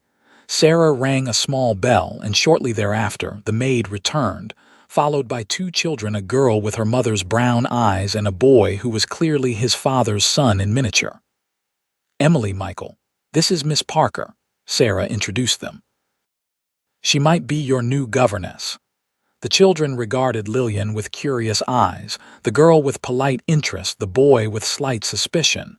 "You know any stories?" Emily asked without preamble. Lillian smiled. "Many. My father was particularly fond of Shakespeare, but he also taught me folk tales from around the world. Do you like stories?" Emily nodded enthusiastically. "Especially ones with princesses. And battles," Michael added, not to be outdone. "Well, I know stories with both," Lillian assured them. "And I also know that learning can be an adventure all its own." The children seemed satisfied with this response, and after a few more questions from them, mostly about whether she could draw passably, and if she liked dogs very much, they were dismissed back to the garden. "They seem taken with you," Sarah observed with a smile. "And I must say, so am I. When could you start?" Lillian blinked, surprised by the quick decision. "Whenever you wish, Mrs. Murphy." "Would tomorrow be too soon?" Sarah asked. "We have a small cottage on the property that serves as the governess's quarters. It's nothing grand, but it's clean and comfortable. You'd have your privacy there, with meals taken with us in the main house." "Tomorrow would be fine," Lillian agreed, still somewhat stunned by how quickly everything was falling into place. "Excellent." James clapped his hands together once. "Let's discuss terms, shall we?" The salary they offered was more than generous, far beyond what Lillian had expected. In addition to room and board, she would receive a monthly stipend that would allow her to save significantly and even purchase necessities like new clothing immediately. "We'll expect you tomorrow morning then," Sarah concluded after the details were settled.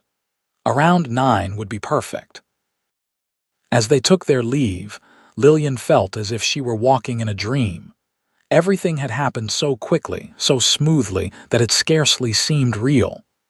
"I can't believe it," she said as they walked back toward the hotel. "They hired me just like that, without references or anything." "My recommendation carries some weight," Xavier explained modestly. "And you impressed them with your knowledge and manner. The children liked you too, which was important to Sarah." "I'm going to be a governess," Lillian marveled, the reality beginning to sink in. "With my own cottage and a real salary." "You deserve it," Xavier said firmly. "And more." Back at the hotel, Xavier informed her that he would be visiting his parents' ranch for the remainder of the day but would return in the evening. "We should celebrate your new position," he suggested.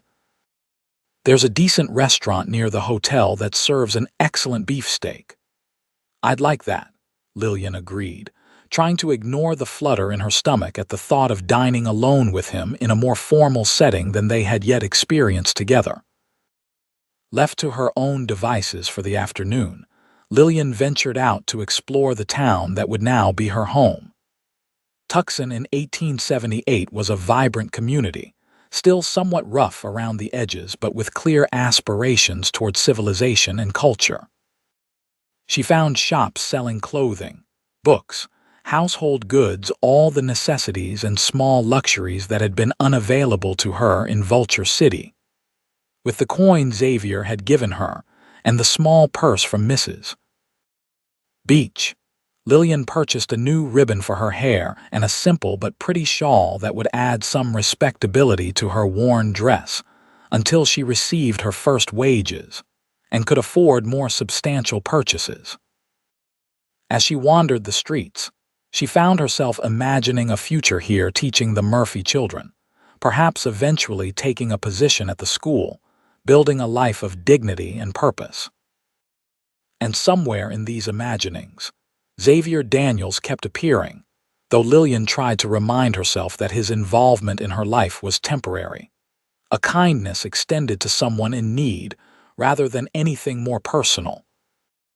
That evening, dressed in her freshened blue dress with the new ribbon in her hair and the shawl around her shoulders, Lillian waited in the hotel lobby for Xavier's return. When he appeared, freshly changed from his visit to his parents' ranch, she was struck again by his handsome appearance, the broad shoulders, the strong jawline softened slightly by his smile, the piercing blue eyes that seemed to see more than most. "You look lovely," he said as he approached, his gaze taking in the small additions to her outfit. "Thank you," Lillian replied, feeling a blush rise to her cheeks. "I thought I should make an effort for our celebration dinner. Shall we?" Xavier offered his arm, which Lillian took with only slight hesitation. The restaurant was indeed a cut above the hotel dining room, not luxurious by Eastern standards, perhaps, but clearly one of the better establishments in Tucson. They were seated at a quiet corner table, and Xavier ordered for them with the ease of a regular patron. "What did your parents think of your sudden return to Tucson?" Lillian asked as they waited for their meal. "They were surprised but pleased," Xavier replied. "My mother immediately invited me to bring you to Sunday dinner." Lillian's eyes widened. "Me? But why would she?" She stopped, realizing the implication. "What exactly did you tell them about me?" Xavier had the grace to look slightly embarrassed. "The truth that I met you in Vulture City, that you needed help, and that I brought you to Tucson for the position with the Murphys. And from that, your mother concluded that I might have a particular interest in your welfare," Xavier admitted. "My mother has a tendency to read between lines that may not exist." "I see," Lillian said carefully, unsure whether to be amused or concerned by this revelation. "You don't have to accept the invitation," Xavier assured her quickly. "I told her you'd be settling into your new position and might not be available." "No, I'd like to meet them," Lillian surprised herself by saying. "If the Murphys don't object to my taking a Sunday afternoon off, that is." Xavier's expression brightened. "I'm sure they won't. They're not the sort to begrudge their staff reasonable time off." He paused, then added more seriously, "My parents will like you, and you might enjoy the chance to get away from town occasionally." Their meal arrived, excellent beefsteak as promised, with potatoes, fresh vegetables, and hot rolls. As they ate, the conversation flowed easily between them, touching on subjects from Tucson's history to books they had both read to humorous anecdotes from Xavier's work as a marshal. "What will you do now?" Lillian asked as they lingered over coffee after their meal. "Return to your regular duties." "Eventually," Xavier nodded. I have some paperwork to complete tomorrow regarding the prisoner I transported to Prescott, and then I'll likely be assigned another case. The thought of him leaving riding out of town on some potentially dangerous assignment created an unexpected tightness in Lillian's chest. Your work sounds hazardous at times. It can be, Xavier acknowledged, but most of it is routine enforcing the law, mediating disputes, escorting prisoners. The dangerous parts make for better stories, but they're not the majority of what I do. Still, you must be careful, Lillian said, the words escaping before she could consider their implication. Xavier's expression softened. I am. I have responsibilities that make me cautious. There was something in his tone, a warmth, a hint of meaning beyond the obvious that made Lillian's heart beat faster. But before she could respond, or even decide if she should, he changed the subject. Tell me about your plans now that you have the position with the Murphys. Grateful for the shift to safer ground, Lillian outlined her immediate goals, establishing a good rapport with the children, developing an educational plan based on their current knowledge and needs, perhaps starting a small kitchen garden at her cottage, as she'd always enjoyed growing things. You'll do well there, Xavier said confidently. The Murphys are good people, and they'll appreciate your dedication. As the evening concluded and they walked back to the hotel, Lillian was acutely aware of Xavier's presence beside her, the solid dependability of him, the way he adjusted his stride to match hers, the subtle protective way he positioned himself between her and the street. At her door they paused, an air of expectancy hanging between them. Thank you for dinner, Lillian said softly, and for everything else. I don't know how I can ever repay you for your kindness. There's nothing to repay, Xavier replied. Seeing you safe and on your way to a better life is all the thanks I need. He hesitated, then added, I'll come by tomorrow to escort you to the Murphys. Around 8:30. That would be nice, Lillian agreed, reluctant for the evening to end despite knowing they would see each other again in the morning. Good night, then, Xavier said, his voice lower than usual. He took her hand gently, his thumb brushing over her knuckles, the same hands that had been raw and bleeding when they first met, now well on their way to healing. Sleep well, Lillian. Good night, Xavier, she replied, her voice barely above a whisper. He released her hand slowly and turned to go, leaving Lillian with a curious mixture of contentment and longing as she entered her room and closed the door. The next morning dawned bright and full of promise. Lillian woke early, too excited and nervous about her new position to sleep late. She dressed with care, packed her few belongings, and went down to breakfast where Xavier was already waiting for her. Ready for your new adventure? He asked as she joined him at the table. As ready as I'll ever be, Lillian replied with a small smile, though I'm a bit nervous, to be honest. That's natural, Xavier assured her, but you'll do fine. The Murphys are good judges of character, and they wouldn't have hired you if they didn't believe you were right for the position. After breakfast, Xavier insisted on paying her hotel bill despite her protests. Consider it a welcoming gift to Tucson, he said firmly. They walked to the Murphy residence, arriving precisely at 9 as arranged. Sarah Murphy greeted them warmly, immediately calling for the maid to show Lillian to her cottage while she and Xavier discussed some matter of town business. The cottage was a short walk from the main house, a neat, whitewashed structure with a small porch, situated beneath a sprawling oak tree. Inside, Lillian found it to be exactly as Sarah had described. Modest but comfortable, with a combined sitting room and bedroom, a small kitchen area, and even a tiny bathroom with a proper tub, a luxury Lillian hadn't expected. The furniture was simple but well made, the bed covered with a colorful quilt, the windows dressed with crisp curtains. There were fresh flowers on the small table, a shelf with a few books, and even a writing desk in the corner. After the closet-like space at Madame Gertrude's, it seemed like a palace. Is it to your liking, miss? the maid asked as Lillian took it all in. "It's wonderful," Lillian replied sincerely. "Far more than I expected, Mrs. Murphy had it prepared specially yesterday afternoon," the maid informed her. "She wanted you to feel welcome." After unpacking her meager belongings, a process that took all of 5 minutes, Lillian returned to the main house where she found Xavier preparing to leave. "I have to report to the marshal's office," he explained, "but I wanted to make sure you were settled first." "The cottage is lovely," Lillian told him. "I can't believe how fortunate I am." Xavier smiled, clearly pleased by her happiness. "Good, I'm glad you approve." He hesitated, then added, "I'll be in town for the next few days at least, handling paperwork and local matters. Perhaps we could have dinner again, or I could show you more of Tucson." The invitation sent a warmth through Lillian that had nothing to do with the Arizona sun. "I'd like that," she said simply. "I'll call on you tomorrow evening then," Xavier confirmed. "Around 6. I'll look forward to it." With a tip of his hat and a last smile, Xavier departed, leaving Lillian to begin her new duties as governess to the Murphy children. The day passed in a whirlwind of introductions and orientations.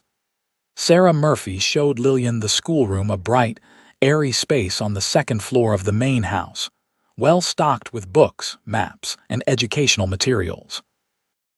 The children, Emily and Michael, were initially reserved but warmed considerably when Lillian suggested they might begin their lessons the following day with a story about ancient explorers. By evening, Lillian was exhausted but happy. She returned to her cottage, marveling again at her good fortune. From the desperation and pain of just days ago to this, a respectable position, comfortable accommodations, and the beginning of what felt like a real life. And through it all, the steady presence of Xavier Daniels, whose kindness had transformed her world. As she prepared for bed, Lillian found herself thinking of him, his blue eyes, his gentle hands tending to her wounds, his unwavering determination to see her safely established in a better situation. Was it gratitude she felt, or something more? And if it was something more, was she ready for it? After the trauma of the past months, could she trust these new feelings? The questions followed her into sleep, where she dreamed of riding across open country with Xavier beside her, both of them free and unafraid. The following days fell into a pleasant routine. Lillian began teaching the Murphy children, finding them bright and eager to learn despite their occasional high spirits. Sarah Murphy proved to be a kind and understanding employer, and James Murphy treated Lillian with the same respect he showed any educated professional. True to his word, Xavier called on her the next evening, taking her to a small restaurant that specialized in Mexican cuisine, a new experience for Lillian, who found the spicy flavors exciting and delicious. They talked for hours, their conversation flowing easily from topic to topic, discovering shared interests and playfully debating points of difference. Over the next week, Xavier showed her more of Tucson the Better shops, the town square where concerts were sometimes held, the small but growing library, even the marshal's office where he worked. Each outing deepened their connection, and Lillian found herself increasingly looking forward to the time they spent together. On Sunday, as planned, Xavier arrived to escort her to his parents' ranch. Wearing a new dress purchased with her first advance from the Murphys, a pretty green calico that complemented her auburn hair, Lillian felt both nervous and excited about meeting his family. The Daniels Ranch was located about 5 miles outside of Tucson, a substantial property with a large main house, several barns and outbuildings, and extensive grazing land. As they approached on horseback, Lillian could see cattle in the distance and what appeared to be a small orchard near the house. "It's beautiful," she commented. "Has your family always lived here?" "My father built the original house when he first claimed the land 25 years ago," Xavier explained. It was much smaller than just 2 rooms. He's added to it over the years as the family grew and the ranch prospered. They were greeted at the door by a tall, silver-haired man with Xavier's blue eyes, and a woman with a kind face and the same curl to her hair that Xavier had inherited. "Mother, father, this is Miss Lillian Parker," Xavier introduced her. "Lillian, my parents, George and Alina Daniels." "We're so pleased to meet you, my dear," Alina said warmly, taking Lillian's hands in hers. "Xavier has told us so much about you." "All good things, I hope," Lillian replied with a smile. "Primarily that you're too good for the likes of him," George said with a wink, earning a mock glare from his son. "Welcome to our home." The inside of the ranch house was comfortably furnished with a mix of practical pieces and cherished heirlooms. Family photographs adorned the walls, along with a few well-executed paintings that Alina explained were the work of Xavier's sister, Lucinda. Dinner was a lively affair, with Xavier's 2 younger brothers Nathan and Benjamin joining them. The conversation flowed easily, with much good-natured teasing and laughter. Lillian, initially nervous about meeting Xavier's family, found herself relaxing in their welcoming presence. After the meal, while the younger men helped clear the table, Alina invited Lillian to join her on the porch. The 2 women sat in rocking chairs, watching the sunset paint the distant mountains in shades of purple and gold. "Xavier tells me you've had a difficult time of it," Alina said gently. "I want you to know how sorry I am for your losses, my dear. Losing parents is never easy, no matter your age." "Thank you," Lillian replied, touched by the older woman's sympathy. "It's been hard, but things are looking much brighter now." "Yes, I can see that they are," Alina said with a knowing smile. "My son seems quite taken with you." Lillian felt her cheeks warm. "He's been very kind to me." "Xavier has always had a strong sense of justice," Alina acknowledged. "But his interest in your welfare goes beyond that, I think." She paused, studying Lillian's face. "And unless I'm very much mistaken, you feel something for him as well." Lillian began, then stopped, unsure how to respond. She hadn't even sorted out her own feelings yet, let alone considered discussing them with Xavier's mother. Alina patted her hand reassuringly. "You don't need to say anything, dear. Some things don't require words." She smiled. "I just want you to know that you would be welcome in this family, should things progress in that direction." Before Lillian could formulate a response, Xavier joined them on the porch. "What are you 2 discussing so seriously?" he asked, leaning against the porch railing. "Just getting acquainted," Alina replied innocently. "Isn't that right, Lillian?" "Yes," Lillian managed, grateful for the dimming light that hid her blush. "Your mother has been very welcoming." Alina rose with a smile. "I'll leave you young people to enjoy the evening air." "Lillian, it's been a pleasure meeting you. I hope we'll see you again soon." After she departed, Xavier took her vacated chair. "Was my mother interrogating you?" he asked with a touch of concern. "Not at all," Lillian assured him. "She was very kind. Your whole family has been." "They like you," Xavier said simply. "Especially my mother." "I like them too," Lillian replied. "Very much."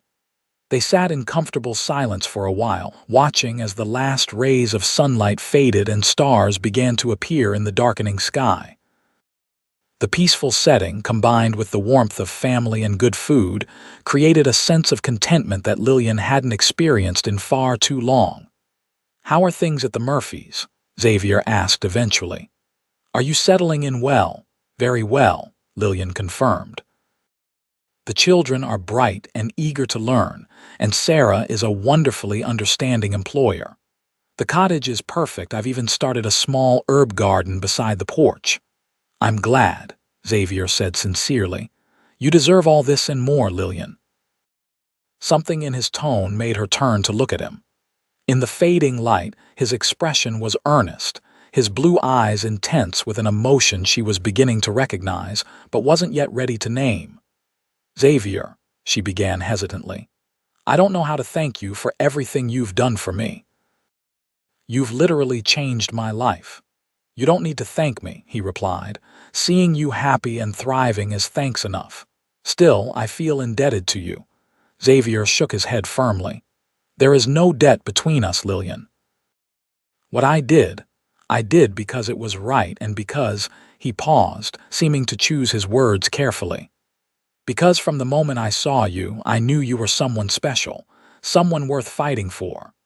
The simple declaration touched Lillian deeply.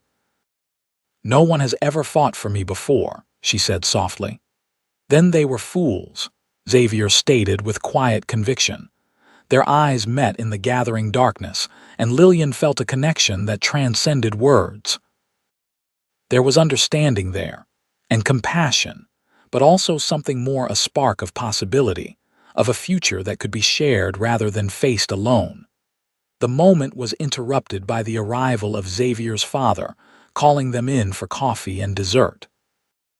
As they rose to go inside, Xavier's hand brushed against hers, a brief, perhaps accidental touch that nonetheless sent a current of awareness through Lillian's entire being.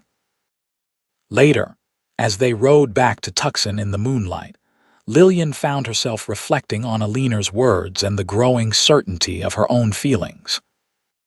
What had begun as gratitude toward a kind stranger had evolved into something deeper: respect, affection, and an emotion she was becoming less afraid to identify as love. But was it too soon? Was she still too vulnerable, too recently escaped from trauma, to trust these feelings? And did Xavier truly return them, or was his interest in her merely an extension of his protective nature? "You're very quiet," Xavier observed as they approached the outskirts of town. "Did my family overwhelm you?" "Not at all," Lillian assured him quickly. "I was just thinking how nice it was to be part of a family gathering again. I've missed that since my parents died." Xavier was silent for a moment, then said softly, "You could have that again, you know, a family of your own." The implication hung in the air between them, neither acknowledged nor denied. Lillian's heart beat faster at the possibility. "Perhaps someday," she replied carefully. When they reached the Murphy residence, Xavier helped her dismount, his hands lingering at her waist a moment longer than necessary. In the silver moonlight, his expression was serious, almost solemn. "Lillian," he began, then seemed to reconsider whatever he had been about to say. Instead, he simply asked, "May I call on you again tomorrow evening?" "Yes," she replied without hesitation. "I'd like that." He smiled then, the seriousness giving way to a warmth that made her breath catch. "Until tomorrow, then." Impulsively, Lillian rose on tiptoe and pressed a quick kiss to his cheek. "Thank you for today," she whispered, then turned and hurried toward her cottage before she could see his reaction. Inside, her heart pounding with the boldness of her action, Lillian leaned against the closed door and allowed herself to acknowledge what she had been avoiding. She was falling in love with Xavier Daniels. And based on the way he looked at her, the care he showed for her, and the words unspoken between them, he might just be falling in love with her too. The thought was both exhilarating and terrifying. After so much loss and pain, could she really be finding happiness so unexpectedly?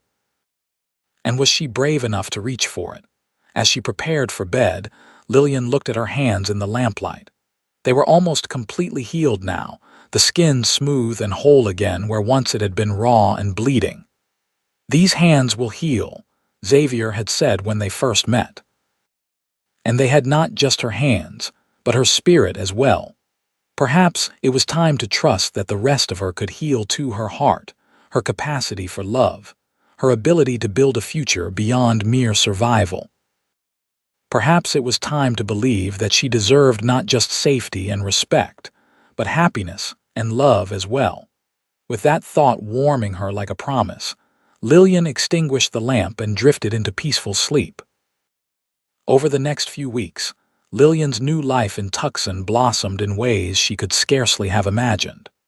Her work with the Murphy children was rewarding, her cottage becoming more of a home with each passing day, and her friendship with Xavier deepening into something precious and profound. They fell into a pattern. Xavier would call on her most evenings, sometimes taking her to dinner or a local entertainment, other times simply joining her on the porch of her cottage for conversation that stretched late into the night. On Sundays, they often visited his parents' ranch, where Lillian was increasingly treated like a member of the family. As September turned to October, the desert heat began to moderate, making their outdoor excursions more comfortable. They rode together on the outskirts of town, explored the foothills of the nearby mountains, and once even had a picnic beside a small, hidden spring that Xavier had discovered years before. It was during this picnic, with the afternoon sun filtering through the leaves of the cottonwood trees that surrounded the spring, that Xavier finally spoke the words that had been hovering unspoken between them for weeks. "Lillian," he began, his voice uncharacteristically hesitant, "I need to tell you something." She looked up from arranging the remains of their meal back into the basket, struck by the seriousness of his tone. "What is it?" Xavier moved to sit beside her on the blanket they had spread on the ground, taking both her hands in his. "From the moment I first saw you in that boarding house, something inside me recognized you. Not just that you needed help, but that you were someone important. Someone who could matter to me in ways I hadn't expected." Lillian's heart began to race, but she remained silent, sensing he needed to say everything that was in his mind. "I know it hasn't been long," he continued, his thumbs gently caressing the backs of her hands. "And I understand if you think it's too soon or if you don't feel the same way, but I can't keep pretending that what I feel for you is just friendship or concern." His blue eyes met hers directly. "I love you, Lillian. I love your strength, your intelligence, your kindness.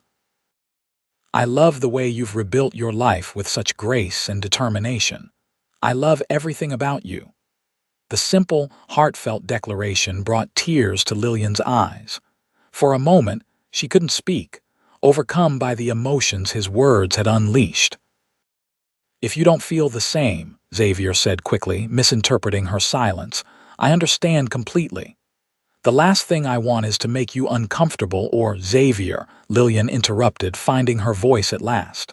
"I love you too." Now it was his turn to look stunned. "You do?" "Yes," she confirmed, a smile breaking through her tears. "I think I started falling in love with you the moment you took my hands and said they would heal. No one had shown me such kindness in so long, and there was something in your eyes, a goodness that I recognized and trusted immediately." Xavier's expression transformed with joy and relief. Gently, he reached up to brush away a tear from her cheek. "May I kiss you, Lillian?" he asked softly. In answer, she leaned forward, closing the distance between them. Their first kiss was gentle, almost reverent, a tender exploration rather than a passionate claim. But as Lillian's arms wound around Xavier's neck and his hands came to rest at her waist, the kiss deepened, expressing all the feelings that had been building between them since their first meeting. When they finally parted, both slightly breathless, Xavier rested his forehead against hers. "I've wanted to do that for so long," he admitted. "Why did you wait?" Lillian asked, curious rather than accusatory. "I needed to be sure you were ready," Xavier explained. "After everything you'd been through, I didn't want to take advantage of your vulnerability or gratitude. I wanted you to have time to build your new life, to be certain of your own feelings." His consideration touched her deeply. "Thank you for that," she said softly. "But I am certain, Xavier. I love you, not just because you helped me, but because of who you are: honorable, kind, strong, and good." Xavier kissed her again, more confidently this time, his arms encircling her completely as if he couldn't bear any distance between them. Lillian surrendered to the embrace, feeling safe and cherished in a way she had never experienced before. When they eventually packed up their picnic and rode back toward town, there was a new awareness between them, a joyful recognition of feelings shared, and a future suddenly rich with possibilities. Xavier's hand sought hers whenever they rode side by side, and Lillian found herself smiling for no reason other than the simple happiness of being alive and in love. That evening, as they sat on the porch of Lillian's cottage watching the sunset, Xavier raised the subject of their future. "I know this is sudden," he began, "and I don't want to rush you, but I want you to know my intentions are serious, Lillian. I want a life with you, marriage, a home, children if you want them. Everything." Lillian's heart swelled with emotion. "I want that too," she said softly. "More than I can say." "Then," Xavier said, reaching into his pocket and producing a small velvet box, "would you do me the extraordinary honor of becoming my wife?" He opened the box to reveal a simple but beautiful ring, a small diamond flanked by 2 sapphires that matched the blue of his eyes. Lillian gasped, her hand flying to her mouth. "Xavier, it's beautiful." "It was my grandmother's," he explained. "My mother gave it to me last Sunday when you were helping Sarah with the children. She said she knew then that you were the one I would give it to." "Your mother is very perceptive," Lillian said with a tremulous smile. "She is," Xavier agreed, "but you haven't answered my question." Lillian extended her left hand, her eyes shining with happy tears. "Yes, Xavier Daniels, I will marry you." He slipped the ring onto her finger, a perfect fit, as if it had been made for her, and then pulled her into his arms for a kiss that sealed their promise to one another. When they shared their news with the Murphys the next day, Sarah clapped her hands in delight while James offered hearty congratulations. "We suspected something was developing," Sarah admitted with a smile. "Though I confess I'm a bit selfishly disappointed to lose such an excellent governess." "Oh," Lillian said, suddenly realizing the implications. "I hadn't thought about that. I suppose I would need to leave my position when we marry." "Not immediately," Xavier assured her. "We haven't even set a date yet, and there's no reason you couldn't continue teaching the children until Sarah finds a replacement. Or even longer, if that's what you want." "We can discuss all that later," Sarah said, waving away the concern. "For now, let's celebrate your happiness.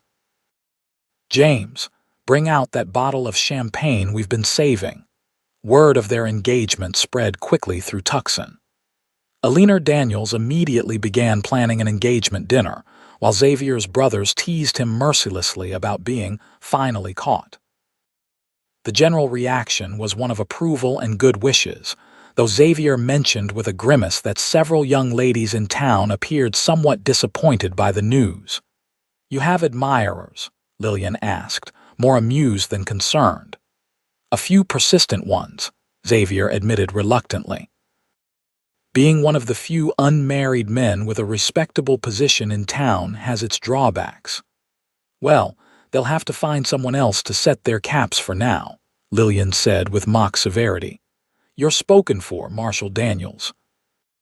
"Happily so, Miss Parker," Xavier replied, pulling her close for a kiss that left no doubt about his feelings on the matter. They decided on a December wedding, not quite a year since Lillian had lost her parents, but enough time for proper preparations, and for Lillian to feel she had honored their memory. The ceremony would be held at the small church in Tucson, followed by a reception at the Daniels Ranch. As the weeks passed, Lillian found herself busier than ever, balancing her teaching duties with wedding preparations. Alina took charge of many of the arrangements, treating Lillian like the daughter she'd always wanted, while Sarah Murphy insisted on providing Lillian's wedding dress, a gift she claimed was selfish, as she would enjoy the process of designing and creating it almost as much as Lillian would enjoy wearing it. "Besides," Sarah added with a wink, "now that I've had this little one," she gestured to her newborn son, born healthy in late September, "I can finally fit into my sewing chair again." In the midst of the happy chaos, Lillian occasionally experienced moments of wistfulness, wishing her parents could be present to see her happiness. During one such moment, as she sat alone on the porch of her cottage sorting through some of her mother's recipes she hoped to use in her new home, Xavier found her with tears in her eyes. "What is it, love?" he asked, immediately concerned. "Just missing my parents," Lillian admitted. "Wishing they could be here for our wedding.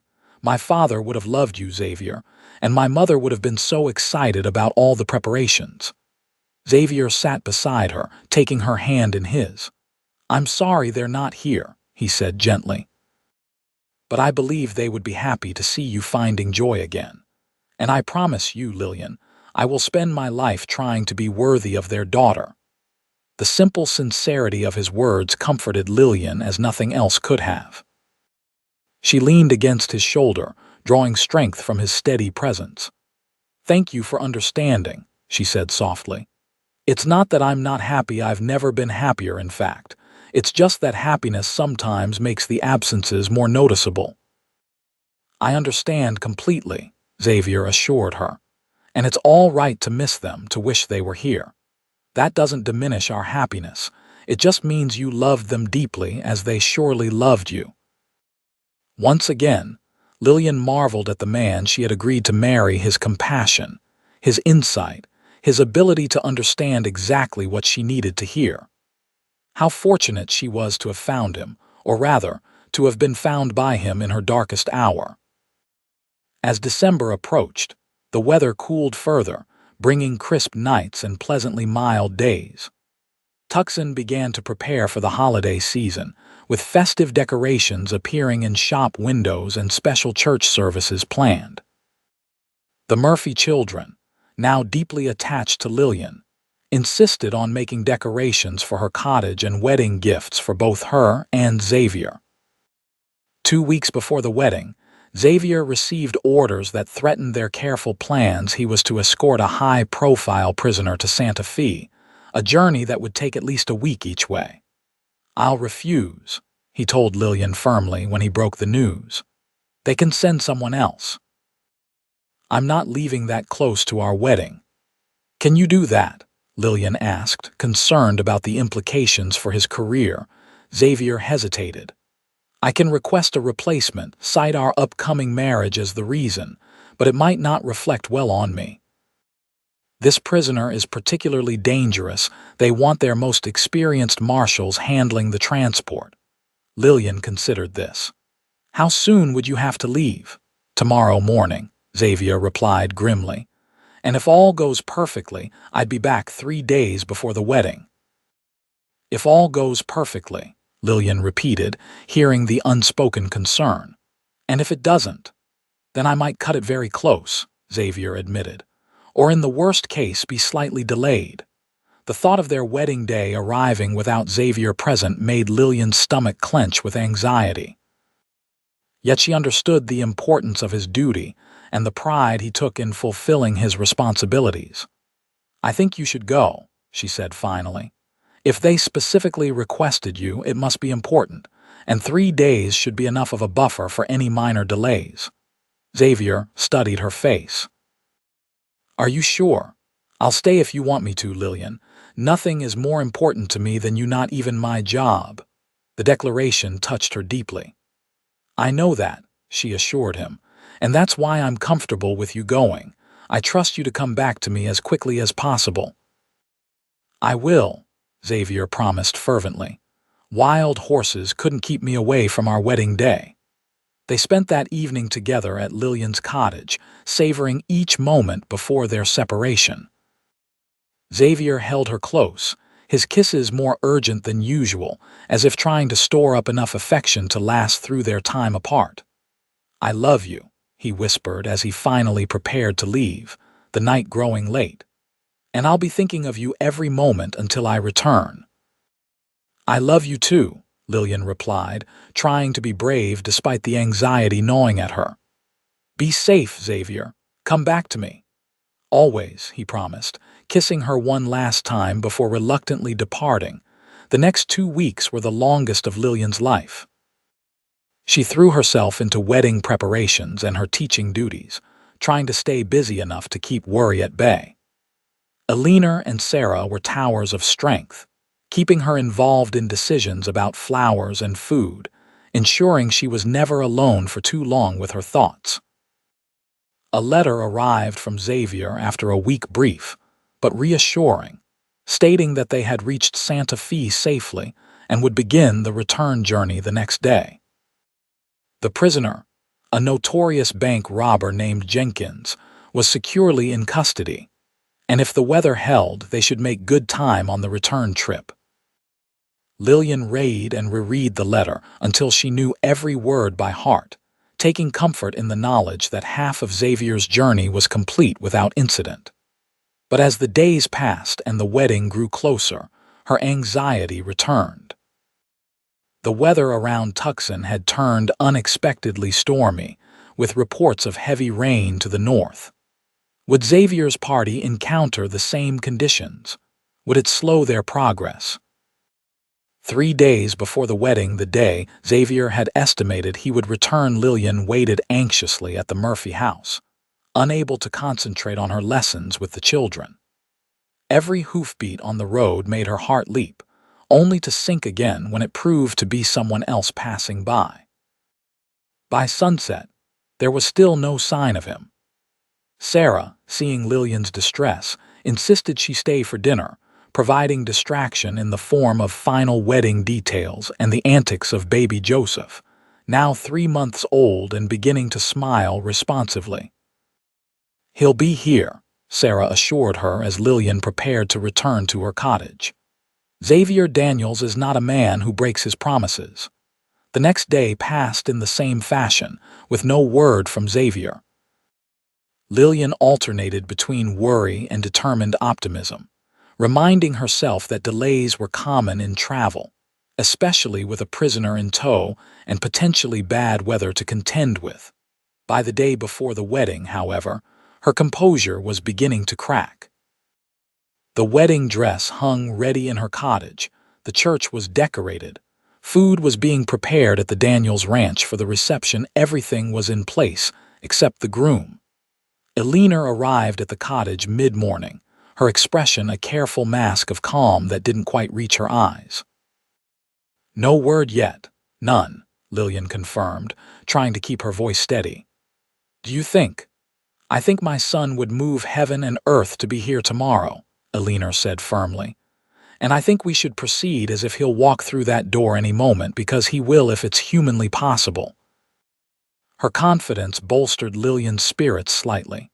"You're right. He'll be here." They spent the day together, finalizing the last details and deliberately avoiding speculation about what might be delaying Xavier. As evening fell, George Daniels joined them, bringing news that a telegram had been received at the marshal's office. "The party was delayed by flooding along the route," he reported.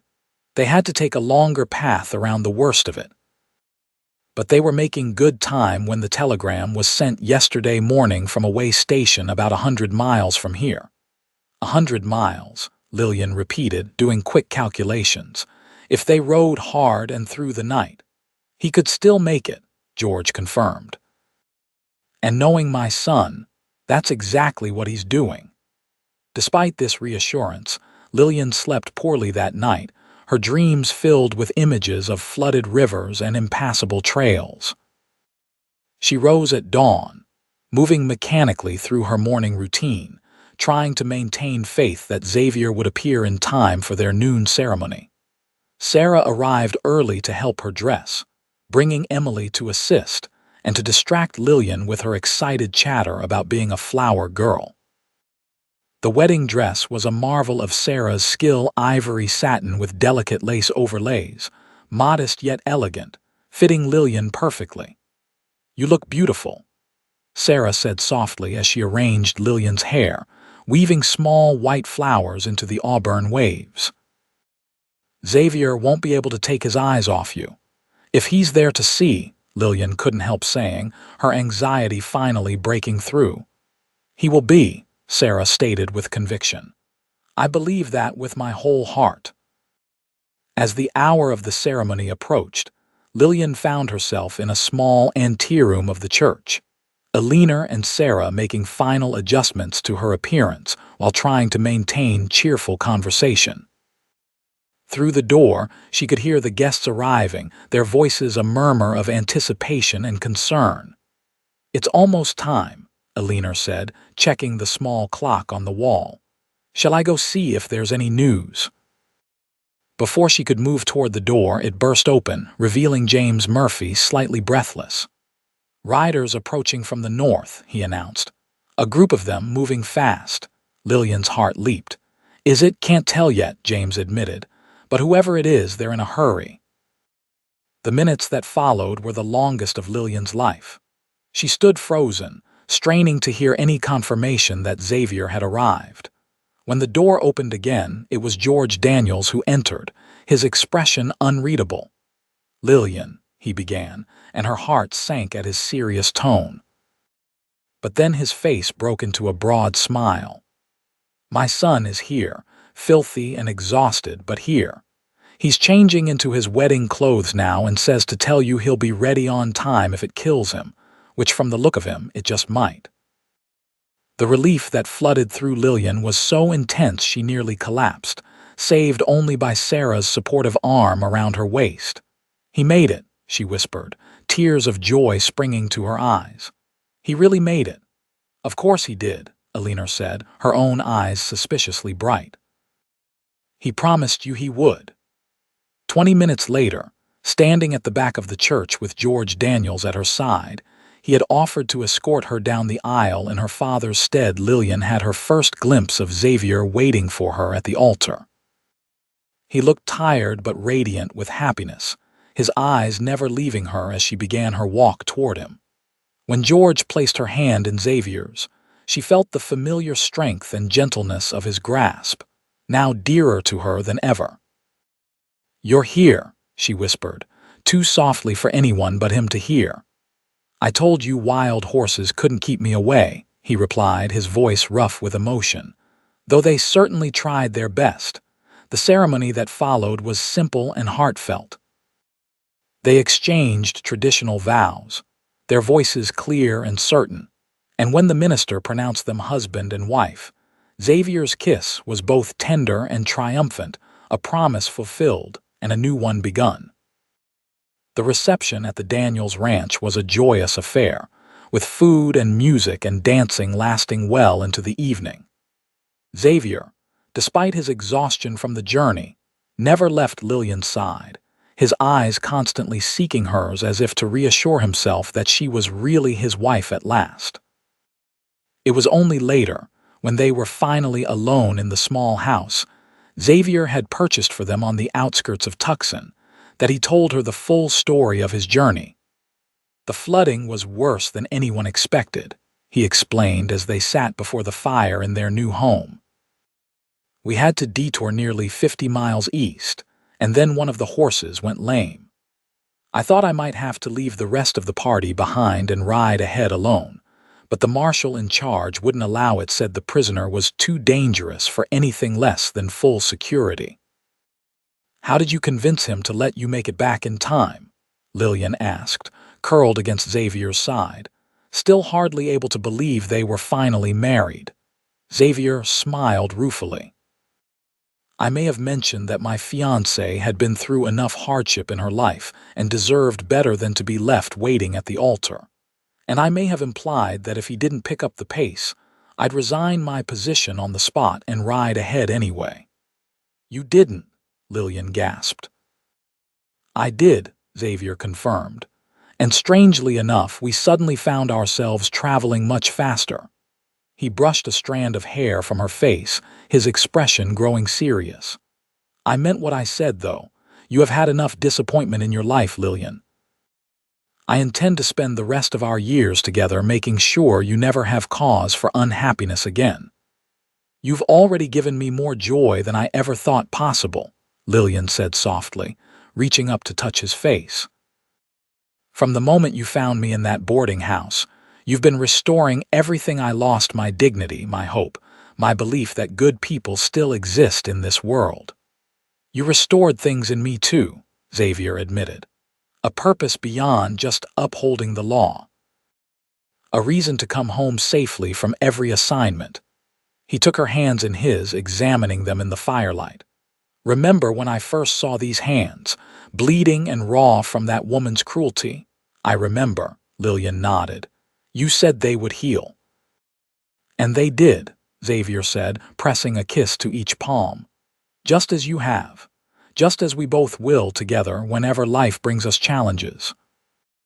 As they sealed this promise with a kiss, Lillian knew with absolute certainty that she had found not just healing, but a love that would sustain her through whatever the future might bring. From the depths of despair in that boarding house in Vulture City, to this moment of perfect happiness, her journey had been one of both pain and wonder. But as Xavier's arms encircled her, strong and sure, she knew that the best of their journey was just beginning. 5 years later, Lillian stood on the porch of their expanded home on the outskirts of Tucson, watching as Xavier taught their 3-year-old son, Thomas, to ride a gentle pony in the yard. Their daughter, Margaret, just a year old, was perched on Lillian's hip, babbling happily as she observed her father and brother. The years had been kind to them. Xavier had eventually accepted a position as the head marshal in Tucson, which kept him closer to home and out of the more dangerous aspects of the job. Lillian had continued teaching, first privately and then at the newly expanded school in town, where she now served as headmistress 3 days a week, an arrangement that allowed her to balance her professional fulfillment with the joys of motherhood. Their home had grown along with their family. Xavier had added 2 bedrooms, a larger kitchen, and a proper study where Lillian prepared her lessons and Xavier handled his paperwork. The garden Lillian had started now flourished, providing vegetables, herbs, and flowers in abundance. "Mama, look. I'm riding," Thomas called excitedly as the pony plodded in a careful circle, Xavier's hand firmly on the lead rope. "I see you, my brave boy," Lillian called back, smiling at his delight. Life wasn't perfect. They had faced challenges along the way, including a difficult first pregnancy, a fire that had damaged part of the house 2 winters ago, and the occasional strains that came with Xavier's position in the community. But through it all, their love had only deepened, strengthened by shared joys and overcome obstacles. Eleanor and George were frequent visitors, doting on their grandchildren and always ready to help when needed. Xavier's brothers had both married as well, and family gatherings at the original Daniels Ranch were lively affairs filled with children's laughter and the comfortable camaraderie of a close-knit family. Sarah Murphy remained one of Lillian's dearest friends, their children often playing together while the women discussed books, education, and town matters. James Murphy had become Tucson's mayor the previous year, with Xavier's support, and the 2 families were pillars of the growing community. As Xavier lifted Thomas from the pony and set him on his shoulders for a triumphant ride back to the house, Lillian's heart swelled with gratitude for the life they had built together. From the desperate young woman with bleeding hands to the confident wife, mother, and educator, she was now the transformation still sometimes amazed her. "What are you thinking about? Looking so serious over there?" Xavier asked as he approached, Thomas giggling atop his shoulders. "Just how far we've come," Lillian replied with a smile. "And how grateful I am that you happen to need a room in Vulture City on exactly the right day." Xavier set Thomas down to run into the house, then took Margaret from Lillian's arms, pressing a kiss to the baby's plump cheek before leaning in to kiss his wife as well. "Not a coincidence," he said firmly. "Fate, or providence, or whatever you want to call the force that brings together 2 people who are meant to find each other." "Whatever it was," Lillian agreed, leaning into his embrace, "I thank God for it every day." As they stood together on the porch of the home they had created, their children safe and thriving, their love a constant in a changing world, Lillian thought of the moment that had changed everything: a marshal noticing a mistreated young woman, taking her broken hands in his, and promising healing. It had seemed like such a small thing at the time, but it had been the beginning of everything that mattered. "These hands will heal," he had said. And they had, along with her heart, her spirit, and her faith in the goodness of life. In Xavier's love, Lillian had found not just healing but a completeness she had never imagined possible. And in that completeness, their story continued to unfold, rich with the promise of all the years yet to come.